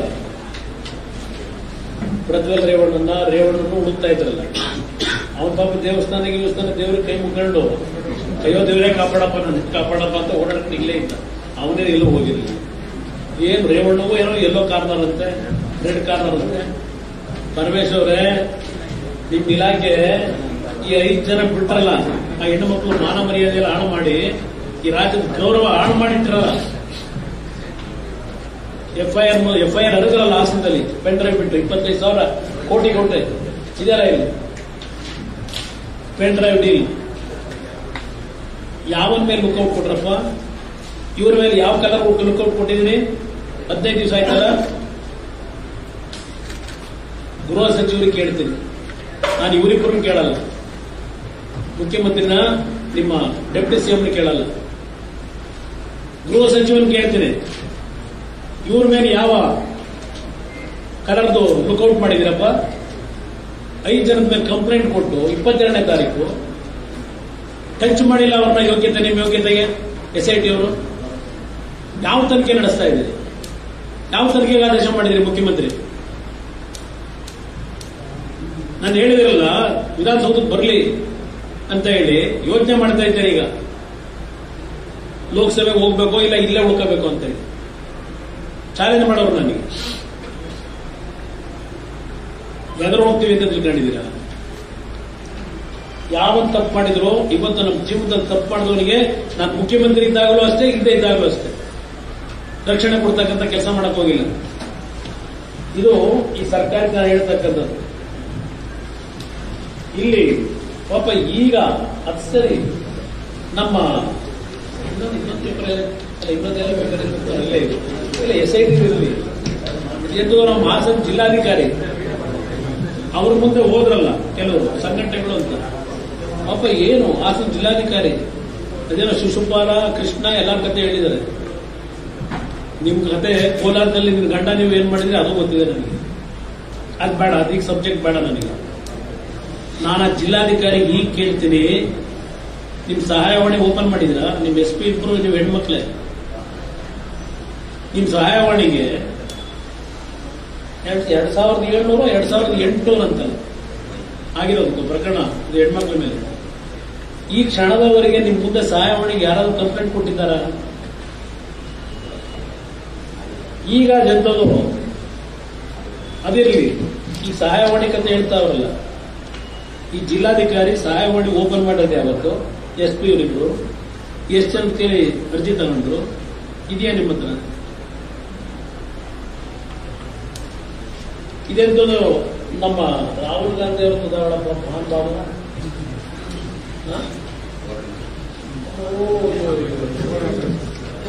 Rahul Gandhi ಅವರು ಹೇಳ್ತಾರೆ, ಇಲ್ಲಿ ಪ್ರಜ್ವಲ್ ಪ್ರಕರಣದಲ್ಲಿ 16 ವರ್ಷದ ಕೆಳಗಿನ ಅಪ್ರಾಪ್ತೆಯರು ಸಂತ್ರಸ್ತರಿದ್ದಾರೆ. ಪ್ರಜ್ವಲ್ ಕುರಿತು ಮೊದಲೇ ಮಾಹಿತಿ ಇದ್ದರೂ ಆತ ದೇಶದ ಪರಾರಿಯ ತಡೆಯದ ಕೇಂದ್ರ ಗೃಹ ಸಚಿವ ಅಂತ ರಾಹುಲ್ ಗಾಂಧಿ. ಸನ್ಮಾನ್ಯ ಮುಖ್ಯಮಂತ್ರಿಗಳೇ, ನಿಮ್ಮ ಮುಂದಿನ ಪ್ರಧಾನಮಂತ್ರಿ ಘೋಷಣೆ ಮಾಡಿದ್ದೀರಿ ನಿಮ್ಮ ಅಭ್ಯರ್ಥಿ ಮಲ್ಲಿಕಾರ್ಜುನ್ ಖರ್ಗೆ ಬೇಡ, ರಾಹುಲ್ ಗಾಂಧಿ ಆಗಬೇಕು ಅಂತ ಹೇಳಿದ್ರು ನೀವೇ ಅಲ್ವೇ? 16 ವರ್ಷದ ಕೆಳಗಿನ ಅಪ್ರಾಪ್ತೆಯರು ಸಂತ್ರಸ್ತರಿದ್ದಾರೆ ಅಂತೇಳಿ ನಿಮ್ಮ ರಾಹುಲ್ ಗಾಂಧಿ ಈ ಹೇಳಿಕೆ ಕೊಟ್ಟಿದ್ದಾರಲ್ಲ, ಯಾವ ಆಧಾರದ ಮೇಲೆ ನಿಮ್ಮ ರಾಹುಲ್ ಗಾಂಧಿ ಹೇಳಿಕೆ ಕೊಟ್ಟ? ತನಿಖೆ ಕರೆದ್ರ ರಾಹುಲ್ ಗಾಂಧಿನ? ಇಲ್ಲಿವರೆಗೆ 16 ವರ್ಷದ ಹೆಣ್ಮಕ್ಳು ಪೋಸ್ಕೋ ಕೇಸ್ ಹಾಕಿದ್ರೆ ಅಜೀವ ಪರ್ಯಂತ ಜೈಲಿಗೆ ಕಳಿಸಬಹುದು ನಡೆಸ್ತಾ ಇದ್ದಾರಲ್ಲ, ಹುಡುಕ್ತಾ ಇದ್ದೀರಿ 16 ವರ್ಷದ ಗೊತ್ತು ನನಗೆ. ಅದು ನನಗೆ ಮಾಹಿತಿ ಕೊಟ್ಟಿದ್ದಾರೆ. 16 ವರ್ಷದ ಹೆಣ್ಮಕ್ಳನ್ನ ಯಾರನ್ನಾದ್ರೂ ಹುಡುಕಿ ಪೋಸ್ಕೋ ಕೇಸ್ ಹಾಕಬೇಕು ಅಂತ ಹೇಳಿ ಹೊರಟಿದ್ದೀರಪ್ಪ. ಇಲ್ಲಿ ಹೇಳಿದ್ರು 400 ಮಹಿಳೆಯರ ಮೇಲೆ ಪ್ರಜ್ವಲ್ ಅತ್ಯಾಚಾರ. ಡೈರೆಕ್ಟ್ ಫಿಗರ್ ಹೇಳಿ ನೇರವಾಗಿ ಹೇಳ್ತಾ ಇದ್ದಾರೆ ಆಗಿದೆ ಅಂತ ಹೇಳಿ ರಾಹುಲ್ ಗಾಂಧಿ. ಯಾವನಪ್ಪ ಅವರು SIT ಮುಖ್ಯಸ್ಥ BK ಸಿಂಗ್ ಯಾಕಪ್ಪ ಕರೆದಿಲ್ಲ ಇನ್ನು ಇವರನ್ನ ರಾಹುಲ್ ಗಾಂಧಿನ? ಸ್ಪೆಸಿಫಿಕ್ ಆಗಿ ಚಾರ್ಜ್ ಮಾಡ್ತಾವ್ರೆ. ಅವ್ರ ಹತ್ರ ಕಂಪ್ಲೇಂಟ್ ತಗೋಬೇಕಲ್ಲ ಈಗ ನೀವು. ಯಾಕೆ ಇನ್ನು ಬಿಟ್ಟಿದ್ದೀರಿ ರಾಹುಲ್ ಗಾಂಧಿನ? ಡೈರೆಕ್ಟ್ ಆಗಿ ಹೇಳ್ತಾ ಇದ್ದಾರೆ ಅವ್ರು ಇಲ್ಲಿ. ಅವರೇ ಹೇಳ್ತಾರೆ ಏನು ಕೈ ಎತ್ಕೊಂಡು ಬೇರೆ ಮುಖ್ಯಮಂತ್ರಿಗಳ ಜೊತೆ ವಿರಾವೇಶ ಮುಗಿಸ್ಬಿಟ್ಟು ನರೇಂದ್ರ ಮೋದಿ ಆಳ್ತಾನ. ಇವತ್ತು ನರೇಂದ್ರ ಮೋದಿನ ಅಮಿತ್ ಶಾನ ಈ ಪ್ರಕರಣದಲ್ಲಿ ನೀವು ಹೇಳ್ತಂದಿದ್ದು ಪಾಪ ಈ ಅವೆಂತವ ನಿಮ್ ಗ್ಯಾರಂಟಿ ಯೋಜನೆಗಳು ವರ್ಕೌಟ್ ಆಯ್ತದ ಇಲ್ವೋ? ಈ ಪೆನ್ ಡ್ರೈವ್ನ ಇಟ್ಕೊಂಡು ಇವತ್ತು ದೇಶದಲ್ಲಿ ಮತ ಪಡೆಯಲಿಕ್ಕೆ ಇಂಟರ್ನ್ಯಾಷನಲ್ ಲೆವೆಲ್ಗೆ Singapore channel former chief prime minister, former chief minister, grandson ಏನನ್ನ ತೋರಿಸ್ಕೊಂಡು ಕೂತಿದ್ರಿ. ತೋರಿಸ್ಕೊಂಡ್ರಿ 2900 ಕೇಸು ಅಂತೀರಿ ಹೆಣ್ಮಕ್ಳ ಮೇಲೆ ಆಗಿರೋದು. ಇಲ್ಲಿವರೆಗೆ ಎಷ್ಟು ಜನ ಕೊಟ್ಟರು ಪಾಪ ಒದ್ದಾಡ್ತಾ ಇದ್ದೀರಿ. ಈಗ ನೆನ್ನೆ 4ನೇ ಕೇಸೇನೋ ಹುಡುಕಂಡ್ ಬಂದಿದ್ದೀರಂತೆ ಹೇಳ್ತಾ ಇದ್ದಾರೆ ಟಿವಿಲಿ 4ನೇ ಕೇಸು. ಇಲ್ಲಿ ಯಾವ ತರ ಹೇಳಿಕೆ ಕೊಟ್ರಿ ಪಾಪ ಅಶೋಕ್ ಅವರಿಗೆ ವಿಜೇಂದ್ರ ಹೇಳ್ತಾರೆ, ನಮ್ಮ ಡೆಪ್ಯೂಟಿ ಸಿಎಂ ಅಶೋಕ್ ತಮ್ಮ ಪಕ್ಷದ ಅಧ್ಯಕ್ಷರಾದ ವಿಜೇಂದ್ರ, ಶೋಭಕ್ಕ ಸೇರಿದಂತೆ ಪ್ರಮುಖ ನಾಯಕರನ್ನು ಕರೆದುಕೊಂಡು ಹೋಗಿ ಸಂತ್ರಸ್ತರಿಗೆ ಧೈರ್ಯ ತುಂಬುವ ಕೆಲಸ ಮಾಡಬೇಕು ಅಂತ ಹೇಳಿದ್ದಾರೆ ನಮ್ಮ ಡೆಪ್ಯೂಟಿ ಸಿಎಂ ಅವರು. ಇಲ್ಲಿ ಆ ಪೆನ್ ಡ್ರೈವ್ಗಳಲ್ಲಿ ಆ ಹೆಣ್ಣು ಮಕ್ಕಳನ್ನ ಫೋಟೋಗಳಾಕಿ ಸೃಷ್ಟಿ ಮಾಡಿ ಇವತ್ತು ಬೀದಿ ಬೀದಿಲಿ ಹರಾಜು ಹಾಕಿದಿರಲ್ಲ, ಏನ್ ಸಂತ್ರಸ್ತ ಕೆಲಸ ಮಾಡ್ತೀರಿ ನೀವು? ಆ ಹೆಣ್ಣು ಮಕ್ಕಳಿಗೆ ಏನ ಒಂದು ಸ್ಥೈರ್ಯ ತುಂಬ್ತೀರಿ? ಇವತ್ತೆಲ್ಲ ಬರದಾರಲ್ಲ ಅವರು ಹನುಮಂತರಾಯಪ್ಪನವರು. ಇದು ರಾಜ್ಯದ ಮಾನ ಮರ್ಯಾದೆ ಹರಾಜು ಹಾಕಿರೋ ನೀವು. ಇಲ್ಲಿ ಪಾಪ ಪೆನ್ ಡ್ರೈವ್ ಕುಟುಂಬ ಡಿ ಕೆ ಸುರೇಶ್ ವ್ಯಂಗ್ಯ, ಅಪ್ಪ ನಿನ್ ಪೆನ್ ಡ್ರೈವ್ ಅಂತ ನಾನು ಹೇಳೋದಲ್ಲ, ಯಾವ ವಿಡಿಯೋ ಓಡಾಡ್ತಾವಪ್ಪ, ಅದು ಯಾರೋ ಏನ್ ಮೂಡ್ತೀನಿ ಅಂತ ಅದು ಯಾರೋ ಒಂದು ಹಳೆ ಕತೆ ನಿಮ್ ಎಲ್ಲ ಮೂಡ್ತೀನ, ಇವ್ರು ಎಂಟ್ರಿ ಹೆಂಗ್ ಬಂತರು, ದುಡ್ಡು ಮಾಡೋದು ಹಿಂಗೆ ಅಂತ. ನನ್ನ ಶಿಷ್ಯ ಖುಷಿ ಆಯ್ತದೆ ಈ ಮಟ್ಟಿಗೆ ಬೆಳೆದಲ್ಲ ಅಂತ ಹೇಳಿ ಪಾಪ ಅದಕ್ಕೆ ಪುಟ್ಟವರಪ್ಪ ಅವರು ಯಾರು ಎಲ್ಲೆನ್ನ ಮೂರ್ತಿ ಅಂತ ಹೇಳಿ. ಆಮೇಲೆ ಅದು ಎತ್ತದ ನಿಮ್ಮ ಹಿಂದೆ ಒಬ್ರು ಆಫೀಸರ್ ಸಂಗ್ರಾಮ್ ಸಿಂಗ್ ಯಾವ್ದು ಎಲ್ಲೆತ್ತೊಳಗೆ ಹೋಗಿ ರೈಡ್ ಮಾಡಿದಾಗ ನೀವೇನೇನ್ ಮಾಡ್ತಾ ಇದ್ರಿ ಅಂತೇಳಿ ಅವ್ರು ಹೇಳ್ಕೊಂಡವ್ರೆ, ನಾನು ಹೇಳ್ತಿಲ್ಲ. ನಿಮ್ ಸಂಸ್ಕೃತಿ ಪೆನ್ ಡ್ರೈವ್ ಸಂಸ್ಕೃತಿ ಅಂತ ದೇವೇಗೌಡರ ಕುಟುಂಬ. ಕುಮಾರಸ್ವಾಮಿ ಅವ್ರ ಮಗ, ನನ್ನ ಮಗ ಅವರು ಅಂತ ಹೇಳಿದ್ರು. ಎಸ್ ಹೇಳಿದ್ದೇನೆ, ಹಾಸನದಲ್ಲಿ ನಮಗೆ ಇವೆಲ್ಲ ಗೊತ್ತಿಲ್ಲ, ಈ ಪ್ರಕರಣ ಈ ರೀತಿ ಆಗಿರೋದು. ನಿಮ್ಗೆ ಗೊತ್ತಿತ್ತಲ್ವಪ್ಪ, ಈಗೆಲ್ಲ ಗೊತ್ತಿರಲಿಲ್ಲ. ರಾಹುಲ್ ಗಾಂಧಿ, ಸುರ್ಜೇವಾಲಾ, ಪಾಪ ಸುರ್ಜೇವಾಲಾ ಮೊನ್ನೆ ಬೆಳಗಾವಿಲಿ ಹೇಳಿಕೆ, ಆ ಕಡೆ ಡೆಪ್ಯೂಟಿ ಸಿಎಂ, ಈ ಕಡೆ ಸಿಎಂ ಸಂತ್ರಸ್ತ ಮಹಿಳೆಯರಿಗೆ ಪಕ್ಷದಿಂದ ಅದಿತ್ತು ಆರ್ಥಿಕ ನೆರವು ಕೊಡ್ತಾರೆ. ಕೂತ್ಕೊಂಡು ಟಿಕ್ ಮಾಡಿದ್ದು ಯಾರು? ಸುರ್ಜೇವಾಲಾ. ಯಾರ್ಯಾರು ಫೋಟೋ ಬಿಡಬೇಕು ಅಂತ ಮಿಸ್ಟರ್ ಸುರ್ಜೇವಾಲಾ ಕೂತ್ಕೊಂಡ್ರಲ್ಲ ನೀವೆಲ್ಲ ಟೀಮು. ಮೊದಲನೇ ಇದರಲ್ಲಿ ಎಪಿಸೋಡ್ನಲ್ಲಿ ಯಾವ ಹೆಣ್ಮಕ್ಳು ಫೋಟೋ ಬಿಡಬೇಕು, ಎರಡನೇದು ಯಾವ ತರ ಬಿಡಬೇಕು ಅಂತ ಹೇಳಿ ಟಿಕ್ ಆಗ್ತಲ್ಲಪ್ಪ. ನೀನು ಆರ್ಥಿಕ ನೆರವು ಕೊಡವ ನೀನು ಸುರ್ಜೇವಾಲಾ? ನಿನ್ಗೆ ಯಾವ ಜವಾಬ್ದಾರಿ ಇದೆ? ಸರ್ಕಾರದಿಂದ ನೀವಾಗ ಕೊಡ್ತೀರಿ? ಸರ್ಕಾರ ಕೊಡೋದು ಸರ್ಕಾರದಿಂದ ಕೊಡಬೇಕು, ನೀವು ಅನೌನ್ಸ್ ಮಾಡಕ್ಕಾಯ್ತದ? ಅಲ್ಲೆಲ್ಲ ಕೋಲಾರದಲ್ಲಿ ಹೇಳ್ಕೊಂಡಿದ್ದೀರಿ. ಇದೇ ಕೃಷ್ಣ ಬೈರೇಗೌಡರು ಪ್ರಪಂಚದಲ್ಲೇ ಹೇಳಿದ್ದಾರೆ. ಇಲ್ಲ, ನಾನು ಒಪ್ಕೊತೀನಪ್ಪ. ಈಗ ನಾನು ಅದನ್ನೇ ಆಸೆ, ಮನೆಯ ಮಗ ದಾರಿ ತಪ್ಪಿದ್ದಾನಲ್ಲ ಈಗೇನ್ ಹೇಳ್ತೀರಿ ಅಂತ ಕೇಳೋದು. ನಾನು ಜನಗಳ ಭಾವನೆಗಳೇನಿತ್ತು, ನಾನು ಹಾಸನದಲ್ಲಿ ಹೌದು ಕಾರ್ಯಕರ್ತರ ಸಭೆಯಲ್ಲಿ ಹೇಳಿದ್ದೇನೆ. ಅದಲ್ಲದೆ ಬೇರೆ 2-3 ಸಭೆಗೆ ಹೋಗಿದ್ದೆ ಹಾಸನಕ್ಕೆ, ಅಲ್ಲೂ ಹೇಳಿದ್ದೇನೆ. ನಮಗೆ ಈ ರೀತಿಯ ಪ್ರಕರಣಗಳಿದೆ ಅಂತ ಈ ನೀರು ಬಿಟ್ಟ ಮೇಲೆ ಗೊತ್ತಾಗಿದೆ. ನಾನು ನಮ್ಮ ಜನತೆಗೆ ಹಾಸನದಲ್ಲಿ ಹೇಳಿದ್ದು, ನನ್ನ ಕಾರ್ಯಕರ್ತರಿಗೆ ಹೇಳಿದ್ದು. ನನ್ನ ಮುಂದೆ ಕೆಲವರು ಬಂದು ಹೇಳಿದ್ದಾರೆ, ನಮ್ಮ ಕಾರ್ಯಕರ್ತರು ದೊಡ್ಡವರಿಗೆ ಗೌರವ ಕೊಡಲ್ಲ, ಕಾರ್ಯಕರ್ತನ ಸರಿಯಾದ ರೀತಿ ಟ್ರೀಟ್ ಮಾಡ್ತಾ ಇಲ್ಲ, ಈ ತರ ಪರಿಸ್ಥಿತಿಗಳಿದೆ ಅಣ್ಣ, ಕ್ಯಾಂಡಿಡೇಟ್ ಚೇಂಜ್ ಮಾಡಿ ಅಂತ ಕೆಲವು ನಮ್ಮ ಕಾರ್ಯಕರ್ತರು ಹೇಳಿದ್ರು. ಕಾರ್ಯಕರ್ತರ ಮಾತಿಗೆ ನಾನು ಬೆಲೆ ಕೊಟ್ಟು ಕ್ಯಾಂಡಿಡೇಟ್ ಚೇಂಜ್ ಮಾಡಬೇಕು ಅಂತ ಇದ್ದವನು. ಅದಕ್ಕೆ ಇವರು ಶಿವಕುಮಾರ್ ಏನ್ ಹೇಳ್ತಾರೆ, ಈಗ ಫ್ಯಾಮಿಲಿ ಒಳಗೆ ಡಿಸ್ಪ್ಯೂಟ್ ಇತ್ತು, ರೇವಣ್ಣ ಅವ್ರ ಫ್ಯಾಮಿಲಿನ ಕುಮಾರಸ್ವಾಮಿ ಮುಗಿಸ್ಬೇಕು ಅಂತ ಹೊರಟ. ಮನುಷ್ಯತ್ವ ಇದೆಯಾ ನಿಮಗೆ? ಮನುಷ್ಯತ್ವ ಇದೆಯಾ? ಯಾವ್ದೋ ಯೋಗೀಶ್ವರ್ ಮಗಳನ್ನ ಮನೇಲಿ ಪಾಪ ಕಾಂಗ್ರೆಸ್ ಪಾರ್ಟಿ ಸೇರಿಸ್ಕೊಂಡು ಉದ್ಧಾರ ಮಾಡ್ತಾರಂತೆ. 2002 ಬಂದಿತ್ತು ನಮ್ಮ ಹತ್ರ ಒಂದು ವಿಷಯ, ಈಗ ಬೇಡ.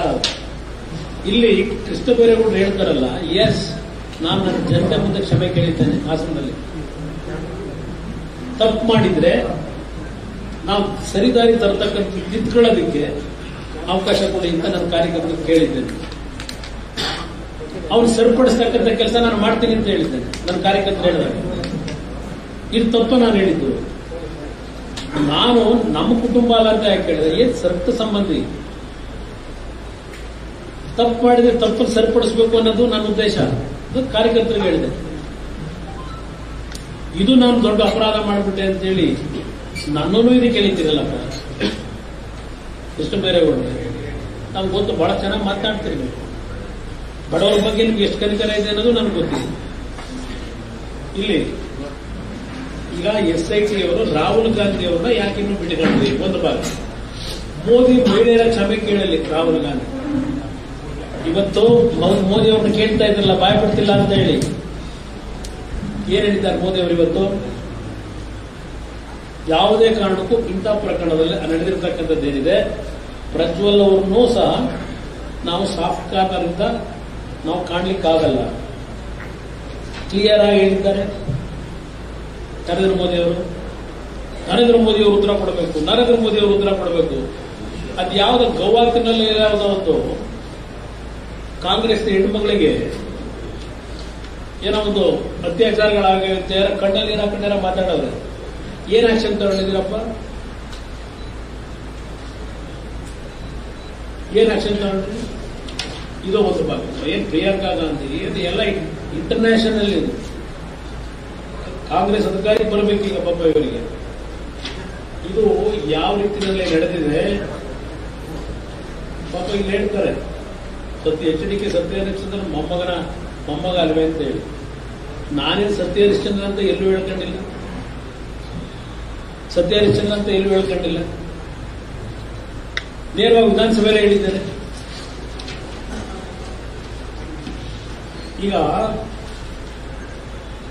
ಸಂತ್ರಸ್ತೆಯರ ಬೆಂಬಲಕ್ಕೆ ನಾನು ಯಾವ ನೋಟಿಸ್ ಕೊಡಿ ಅಂದಲ್ಲ, ಅದಕ್ಕೆ ರಾಹುಲ್ ಗಾಂಧಿ ಕಡೆಯಿಂದ ಒಂದು ಲೆಟರ್ ಬರೆಸ್ಕೊತಾರೆ.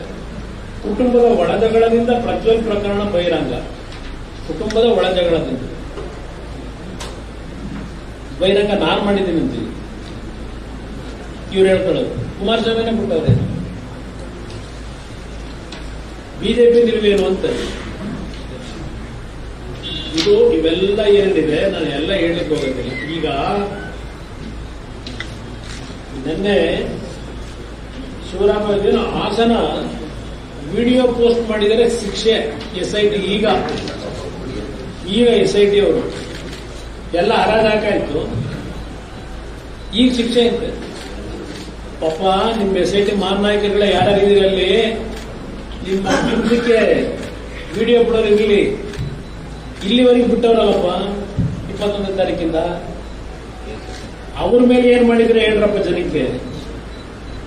FIR ಹಾಕೊಂಡಿದ್ದೀರಿ, 15 ದಿವಸ ಆಯ್ತು, ಒಬ್ಬನ್ನು ಅರೆಸ್ಟ್ ಮಾಡಲಿಲ್ಲ. ಹಾಸನ ಕೋರ್ಟ್ ನಲ್ಲಿ ಬೇಲ್ ಅಪ್ಲೈ ಮಾಡ್ಕೊಂಡವ್ರೆ ಈ 4 ಜನ.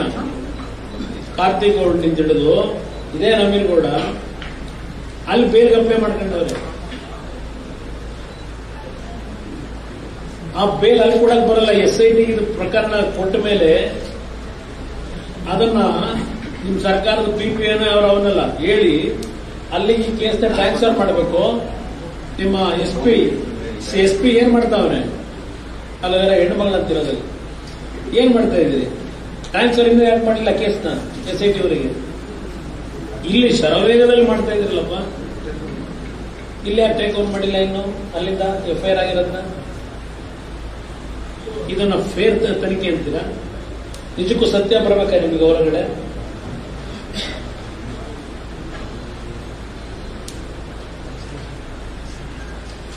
ಮಾಡ್ಬೇಕಾ? ಏನು ಕುಮಾರಸ್ವಾಮಿ ಮೇಲೆ ಏಕವಚನದಲ್ಲಿ ಅಟ್ಯಾಕ್ ಮಾಡಿದ್ದು ನಮ್ಮ ಈಗ ಕೆಲವು ಬಾರಿ ಕುಮಾರಣ್ಣ ಅಂತಾರೆ, ಕೆಲವು ಬಾರಿ ಪಾಪ ಪ್ರೀತಿಯಿಂದ ಇವರು ನಮ್ಮ ಕುಮಾರಣ್ಣ ಹೇಳೋರೇ ಅಂತಾರೆ. ಇನ್ನೊಂದು ಕಡೆ ಯಾವನವನು ಅವನವನು ಅಂತ ಇನ್ನೊಂದು ಕಡೆ ಮಾತಾಡ್ತೀಯಪ್ಪ. ನೋಡಿದೀನಿ ಯಾವ ತರ ಬಂದಿದ್ರಿ ನೀವು. ಏನ್ ಮುಗಿಸೇ ಬಿಡ್ತೀವಿ ಅಂತ ಹೇಳ್ತೀರಿ. ಆ ಕ್ಯಾಸೆಟ್ಗಳಲ್ಲಿ ಕೆಲವು ಇದಾವಲ್ಲ, ಈಗ ಪಾಪ ಹೇಳ್ತಿರೋದಂತೂ ನೆನ್ನೆ ಒಂದು ರಿಟರ್ನ್ ಸ್ಲಿಪ್ ಕೊಟ್ರಿ ಹೇಳಿಕೆ, ಒಂದು 10 ನಿಮಿಷ ಆದ್ಮೇಲೆ ಅರ್ಧ ಗಂಟೆ ಆದ್ಮೇಲೆ ಮತ್ತದೇನು ವಿಡಿಯೋ ಹೇಳಿಕೆ ಕೊಟ್ರಿ, ಆಮೇಲೆ 12 ಗಂಟೆಗೆ 1 ಗಂಟೆಗೆ ಮನೆ ಮತ್ತೆ ಅಲ್ಲೊಂದು ಹೇಳಿಕೆ ಕೊಟ್ರಿ. ನಿಮ್ ಮುಖ ನೋಡಿದ್ರೆ ಗೊತ್ತಾಯ್ತದೆ. ಆ ಟಿವಿಗಳಲ್ಲಿ ನಿಮ್ಮ ಮುಖದ ಹಾವಭಾವ ನೋಡಿದ್ರೆ ಏನು ಎಗರ್ತಿದ್ರಲ್ಲ. ನೆನ್ನೆ ಯಾಕೋ ಸ್ವಲ್ಪ ಬಾಲ ಸುಟ್ಟ ಬೆಕ್ಕು, ಬಾಲ ಸುಟ್ಟ ಬೆಕ್ಕಿನ ಕಥೆ ಆಗೈತೆ. ಕುಡಿತಾ ಈಗ ನೀವು SIT ಇಂದ ತನಿಖೆ ಮಾಡ್ತೀರಾ, ನಿಮ್ಮ ಶಿವಕುಮಾರ್ ಇನ್ವೆಸ್ಟಿಗೇಷನ್ ಟೀಮ್ ಇಂದ ಆಗುತ್ತ ಮಾಡಕ್ಕೆ ಕೈಲಿ ಯಾರನ್ನ ಮುಳುಗಿಸ್ಬೇಕು ಅಂತ ಹೊರಟಿದ್ರಿ. ಪಾಪ ಅವನು ಯಾರೋ ಬೇಡ್ತಾನಲ್ಲ, ದೇವೇಗೌಡರ ಕುಟುಂಬನ JDS ಪಕ್ಷವನ್ನ ಸರ್ವನಾಶ ಮಾಡಕ್ಕೆ ಎಲ್ಲ ಸಿದ್ಧತೆ ಮಾಡ್ಕೊಂಡ್ಬಿಟ್ಟಿದ್ದೀವಿ. ಎಲ್ಲ ಹೋಗಿದೆ, ಎದುರುಬೇಡ. ಹೇಳಿಕೆ ಕೊಡು ನಿನ್ನ ಹೋಗಿ. ನನಗೇನಾದ್ರು ಜೀವಕ್ಕೆ ಅಪಾಯ ಆದರೆ ಕುಮಾರಸ್ವಾಮಿ ಕಾರಣ ಅಂತ ಹೇಳಿ ಹೇಳಿಕೆ ಕೊಡು ಬರ್ಸುವಂತಾನೆ, ಕುಮಾರಸ್ವಾಮಿ ಕಾರಣ ಅಂತೇಳಿ ಬರ್ಸುವಂತಾನೆ. ಏನ್ ಪರವಾಗಿಲ್ಲ, ಇಲ್ಲೇ ಇರೋದು ನಿಮ್ಮ ಸೆಕ್ಷನ್ಗಳು ಬೇಲಬಲ್ ಸೆಕ್ಷನ್ ಅಂತ ಹೇಳಿದ್ರೆ ಬಿಡಪ್ಪ ಅವೆಲ್ಲ ಏನ್ ತೊಂದರೆ ಇಲ್ಲ, ನಾನು ಅದಕ್ಕೆ ಎಲ್ಲ ರೆಡಿ ಮಾಡಿ ಈಗಾಗಲೇ ಏನೇನು ಕೊಡಿಸ್ಬೇಕೋ ಕೊಡಿಸಿದ್ದೀನಿ. ಯಾರು ಹೇಳಿರೋದು? ಇದೇ ಡಿ ಕೆ ಶಿವಕುಮಾರ್ ಎಲ್ಲ ರೆಡಿ ಮಾಡ್ಬಿಟ್ಟಿದ್ದೀನಿ. ಅದು ಯಾವನ ಹಿಂದೆ ಒಂದು ಬೇರೆ ಒಂದ್ಸಲ ಪಾಪ ಯಾರ ಬೆಳಗಾಂ ನಮ್ಮ ಸಾಹುಕಾರ ಬಗ್ಗೆ ನಡೀತಲ್ಲ, ಅದೊಂದು ಸ್ವಲ್ಪ ಏನಾಯ್ತು ಅದು ಕೇಸು,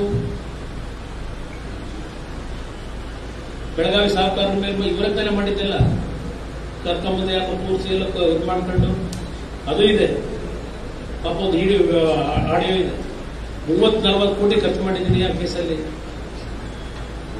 ಆ ಆಡಿಯೋನೂ ಇದೆ, ಬೆಳಗಾವಿ ಸಾಹುಕಾರನ ಟ್ರ್ಯಾಪ್ ಮಾಡಿರೋದು. ಇಲ್ಲಿ ದೇವೇಗೌಡರು ಕುಟುಂಬನ ಸರ್ವನಾಶ ಮಾಡ್ತೀನಿ ಅಂತ ಹೇಳ್ತೀರಲ್ಲಪ್ಪ, ಈ ಜನತೆಗಳ ಸುಲಭ ಸರ್ವನಾಶ ಮಾಡಕ್ ಆಗಲ್ಲ. ಭಗವಂತ ಇದ್ದಾನೆ ಕಾಪಾಡಕ್ಕೆ. ಇಲ್ಲಿ ನಮ್ಮ ಡಿಮ್ಯಾಂಡು ಈಗ ನಾವು ಬೇಕಾಗಿರೋದು, ನಿನ್ನೆ ಸಿಬಿಐಗೆ ಚಾಲೆಂಜ್ ಮಾಡೋದ್ರಲ್ಲ ಮಾಡಬೇಕು ಅಂತಿದೆ. ಬಹುಶಃ ವಿವೇಕ್ ರೆಡ್ಡಿ ಸುಬ್ಬಾರೆಡ್ಡಿ ಏನೋ ಒಂದು ಮಾತು ಹೇಳಿದ್ರು, ಸಿಬಿಐಯೂ ಬೇಡ, SITನೂ ಬೇಡ, ಜುಡಿಷಿಯಲ್ ಎನ್ಕ್ವೈರಿ ಯಾರಾದರೂ ನಮ್ಮ supreme court sitting judge, high court sitting ಜಡ್ಜ್ನ ನೇಮಕ ಮಾಡಿ ಅವರ ಒಂದು ಸಮ್ಮುಖದಲ್ಲಿ ಇದರ ಬಗ್ಗೆ ತನಿಖೆ ಆಗಲಿ ಅಂತ ಅವ್ರು ಕೇಳಿದ್ದಾರೆ.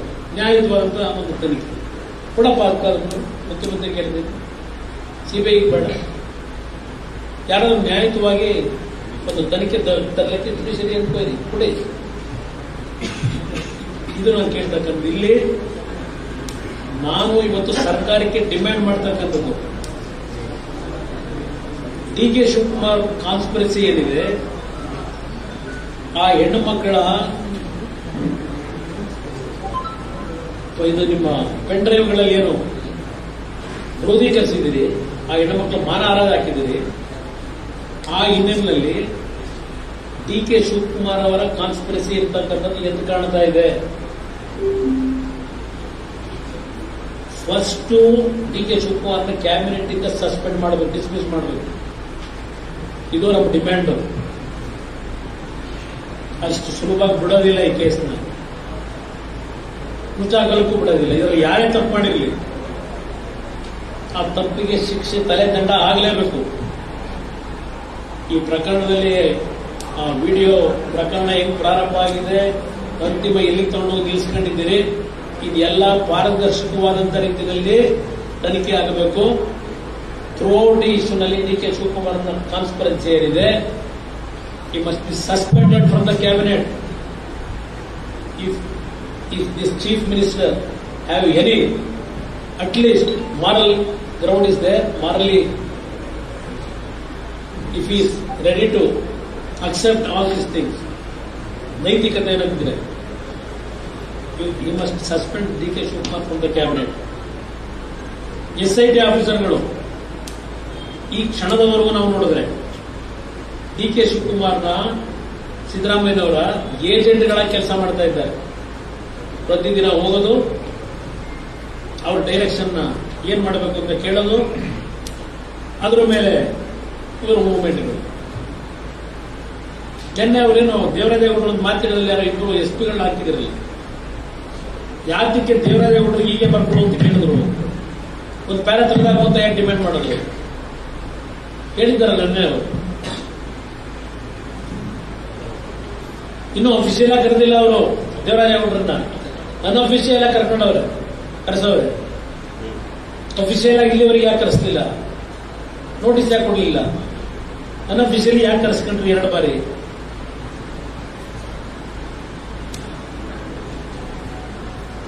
ಅವರೇ ಹೇಳಿದ್ದಾರೆ ದೇವರಾಜೇಗೌಡರು. ಇಲ್ಲಿ ನಮ್ಮ ಮಹಾನುಭಾವ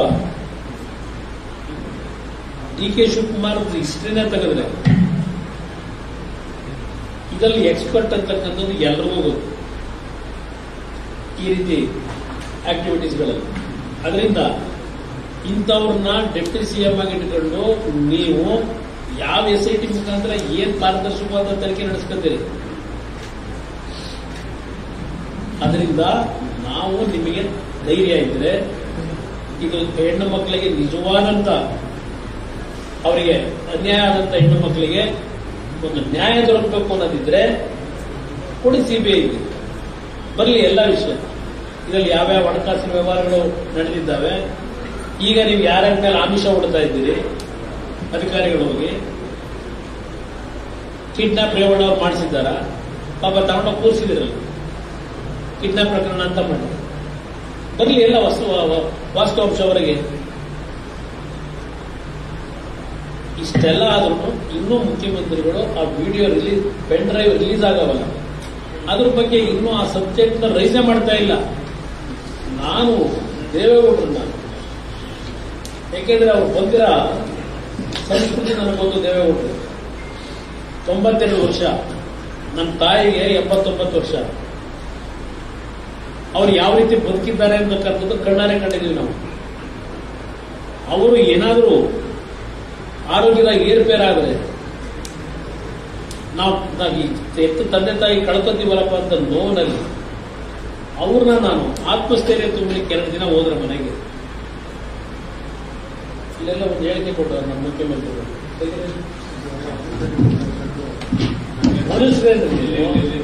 ಮನುಷ್ಯರೇನ್ರಿ HDK ರೇವಣ್ಣ ಕುಟುಂಬದ ಸಂಘಟಿತ ಪಾಪಕೃತ್ಯ. ಈ ಹೇಳಿಕೆ ಕೊಟ್ಟ ಮುಖ್ಯಮಂತ್ರಿ ಯಾವ SIT ತನಿಖೆ ನಡೆಸ್ತಿದ್ರೆ? ನೀವು ಒಬ್ಬ ರಾಜ್ಯದ ಮುಖ್ಯಮಂತ್ರಿಯಾಗಿ ಈ ರೀತಿ ಸರ್ಟಿಫಿಕೇಟ್ ಕೊಟ್ಟ ಮೇಲೆ, ಈ ರೀತಿ ನಮ್ಮ ಕುಟುಂಬದ ಮೇಲೆ ನೀವು ಈ ಹೇಳಿಕೆ ಕೊಟ್ಟ ಮೇಲೆ ನಿಮ್ಮ ಅಧಿಕಾರಿಗಳಿಂದ ನ್ಯಾಯ ಕೊಡ್ತೀರಾ?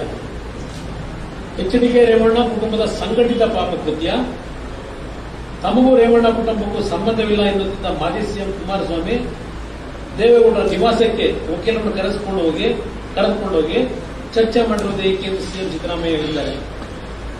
ನಮ್ಮ ಮಾಧ್ಯಮದ ಮಿತ್ರರು ಈ ಪ್ರಕರಣ ಪ್ರಾರಂಭ ಆದ ದಿವಸದಿಂದ ನನ್ನ ಮನೆ ಮುಂದೆನೂ 10 ಕ್ಯಾಮೆರಾ ಹಾಕೊಂಡು ಕೂತಿದ್ದೀರಿ, ದೇವೇಗೌಡರ ಮನೆ ಮುಂದೆನೂ 10 ಕ್ಯಾಮೆರಾ ಹಾಕೊಂಡಿದ್ದೀರಿ.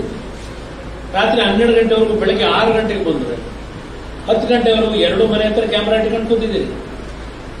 ತೆಗೀರಿ ನಿಮ್ಮ ವಿಡಿಯೋ ಕ್ಲಿಪ್ಪಿಂಗ್ಸ್ ನಿಮ್ಮಲ್ಲಿರೋದು. ಯಾವ ವಕೀಲರನ್ನು ಕರ್ಕೊಂಡು ಹೋಗಿದ್ದೀನಿ ನಾನು ದೇವೇಗೌಡರ ಅಥವಾ ಸಮಾಲೋಚನೆ ಮಾಡಲಿಕ್ಕೆ? ಈ ಸಿದ್ದರಾಮಯ್ಯ ಕೇಳ್ತೀನಿ, ನಿಮಗೆ ತಂದೆ ತಾಯಿ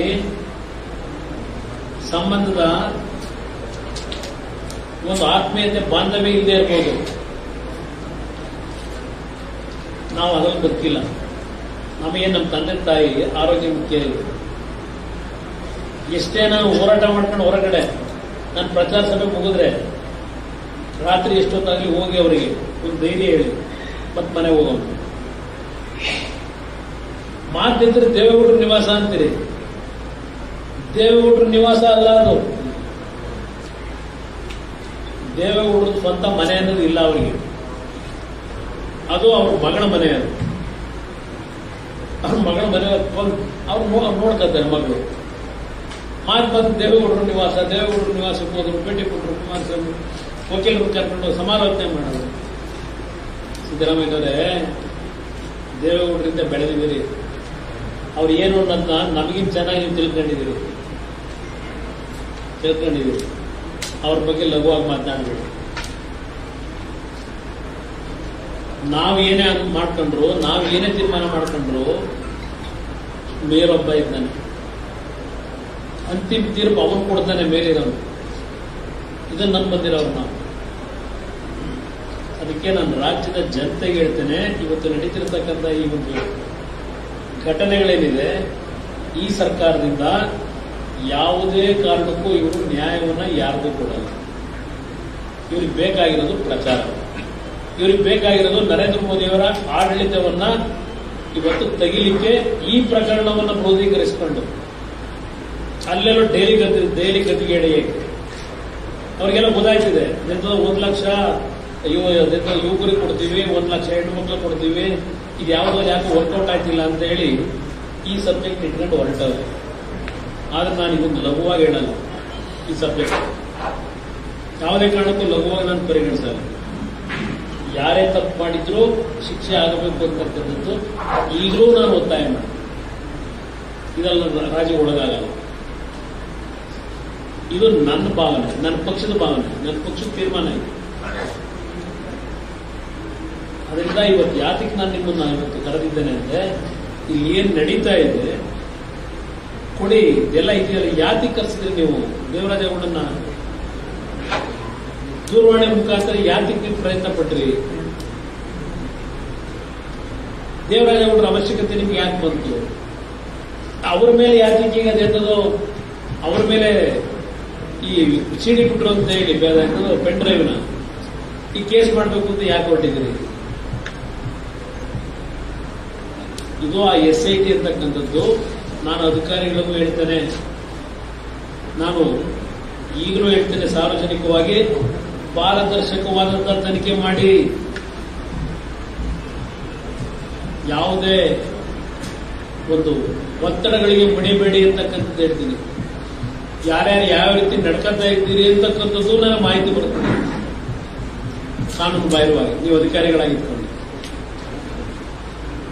ಇವೆಲ್ಲ ಕಾಲಚಕ್ರ ಓಡ್ತಾ ಇರ್ತದೆ. ಅಧಿಕಾರಿಗಳಿಗೆ ಹೇಳ್ತೀನಿ, ಎಚ್ಚರಿಕೆಯಿಂದ ಕೆಲಸ ಮಾಡ್ಕೊಳ್ಳಿ, ಎಚ್ಚರಿಕೆಯಿಂದ. ಇದೆಲ್ಲ ಶಾಶ್ವತ ಅಲ್ಲ, ನಾವ್ಯಾರು ಶಾಶ್ವತ ಅಲ್ಲ. ಸತ್ಯಾಂಶ ಹೊರಗೆ ಬರಬೇಕು. ನಾಡಿನ ಜನತೆ ಇವತ್ತು ಈ ವಿಷಯದಲ್ಲಿ ಬರೀ ನಾವೆಲ್ಲ ಗೊಂದಲಕ್ಕೊಳಗಾಗಿರೋದು. ಇಡೀ ರಾಜ್ಯ, ಇಡೀ ದೇಶ ಗೊಂದಲಕ್ಕೊಳಗಾಗಿದೆ. ಇವತ್ತು 2800 ಪ್ರಕರಣ ಅಂತೀರಿ. ಯಾರು 2800 ಪ್ರಕರಣ ಅಂತ ತೀರ್ಮಾನ ತಗೊಂಡಿರೋದು? ಕಾಂಗ್ರೆಸ್ ನಾಯಕರು ನೀವು ಹೇಳ್ತಾ ಇದ್ದೀರಲ್ಲ. ಇಲ್ಲಿವರೆಗೆ ಎಷ್ಟು ಪ್ರಕರಣ ಈಗ ಹೊರಗೆ ತಂದಿದ್ದೀರಿ? ಎಷ್ಟು ಜನ ಬಂದು ನಿಮ್ಗೆ ಕಂಪ್ಲೇಂಟ್ ಕೊಟ್ಟವ್ರೆ? ಒಂದು ಇತಿಮಿತಿ ಬೇಡವಾ? ಒಂದು ನಂಬಿಕೆಗೆ ಅರ್ಹವಾದ ರೀತಿಯಲ್ಲಾದರೂ ನಿಮ್ಮ ಮಾತಿರ್ಬೇಕಲ್ವ, ಸ್ಟೇಟ್ಮೆಂಟ್ ಮಾಡಿದೆ. ನಿನ್ನೆ ಈ ಪ್ರಕರಣದ ಪೂರ್ತಿ ಒಂದು ಮಾಹಿತಿನ ದೇವರಾಜೇಗೌಡ ಕೊಟ್ಟ ನಂತರದಲ್ಲಿ ಒಂದು ವಿಡಿಯೋ ಸ್ಟೇಟ್ಮೆಂಟ್ ಅನ್ನ ಇದೇ DCM ಅವರು DK ಶಿವಕುಮಾರ್ ಅವರು ರಿಲೀಸ್ ಮಾಡಿದ್ದಾರೆ. ಆ ವಿಡಿಯೋದಲ್ಲಿ ಎಲ್ಲಾ ಶಿವರಾಮೇಗೌಡರ ಪಾತ್ರವಾಗಲಿ ಅಥವಾ ದೇವರಾಜೇಗೌಡರ ಪಾತ್ರವಾಗಲಿ ಅವರ ಹೆಸರನ್ನ ತಗೊಂಡು ಅವರು ಹೇಳಿದ್ದಾರೆ, ಇದರ ಸಂಪೂರ್ಣ ಮಾಹಿತಿಯನ್ನು ನಾನು ಕೊಡ್ತೀನಿ ಅಂತ ಹೇಳಿ. ಈಗ ನೀವು ಯಾರು ಕೊಡ್ತಾರೆ? ಇದು CBI ಇನ್ವೆಸ್ಟಿಗೇಷನ್ ಯಾರು ಕೊಡೋರು ಸಂಪೂರ್ಣ ಮಾಹಿತಿ?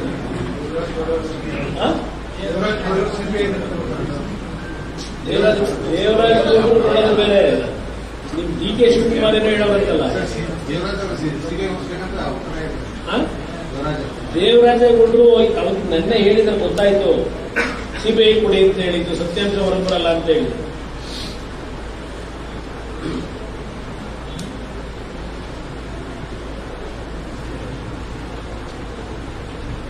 ಸರ್, ಇಡೀ ಸರ್ಕಾರದ ಪೊಲಿಟಿಕಲ್ ಕಾನ್ಸ್ಪಿರಸಿ ಇದೆ ಕೇಸಲ್ಲಿ. ದೇವೇಗೌಡರ ಕುಟುಂಬವನ್ನ ಒಂದು ರೀತಿ ಇಕ್ಕಟ್ಟಿಗೆ ಸಿಕ್ಕುವಂತ ಪ್ರಯತ್ನ ಆಗ್ತಿದೆ ಅಂತ ಅನ್ಸುತ್ತೆ. ನನಗೆ ಅನ್ಸೋದಲ್ಲ, ಅವ್ರು ಹೋಗ್ತಿರೋ ಮಾರ್ಗ ಒಂದು ಕಡೆ ಕಾಣ್ತಾ ಇದೆ. ಅದ್ಯಾವುದೋ ಈಗ ಹೆಸರು ಹೇಳಿದ್ರಲ್ಲ, ಅದ್ಯಾವುದೋ ಹೆಸರು ಹೇಳಿದ್ರಲ್ಲ. ಈಗ ದೇವರಾಜೇಗೌಡರ ಏನ್ ಹೇಳವ್ರೆ?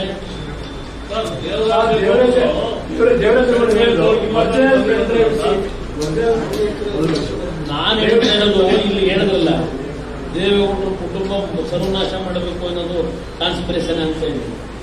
ಇದು ಆಗಲೇ ಆ ದೇವರಾಜೇಗೌಡರು ಪೆನ್ ಡ್ರೈವ್ ಅಲ್ಲಿ ನೆನ್ನೆ ಹೇಳಿಲ್ವಾ?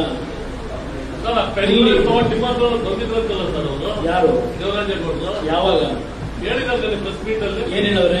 ನಾನು ಕುಮಾರಸ್ವಾಮಿ ಅಂತ ಓದಿದ್ದೆ. ಯಾವಾಗ ಹೋಗಿದ್ರಂತೆ? ಯಾವ ಪೆನ್ ಡ್ರೈವ್ ತಗೊಂಡಂತ ನನ್ನ ಹತ್ರ ಹೇಳಿ.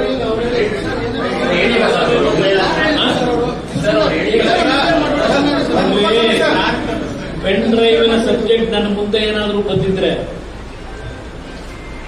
ನಾನು ಯಾವುದೇ ಕಾರಣಕ್ಕೂ ಪ್ರಜ್ವಲ್ ರೇವಣ್ಣಿಗೆ ಟಿಕೆಟ್ ಕೊಡೋ ಪ್ರಶ್ನೆ ಬಂದಿರಲಿಲ್ಲ.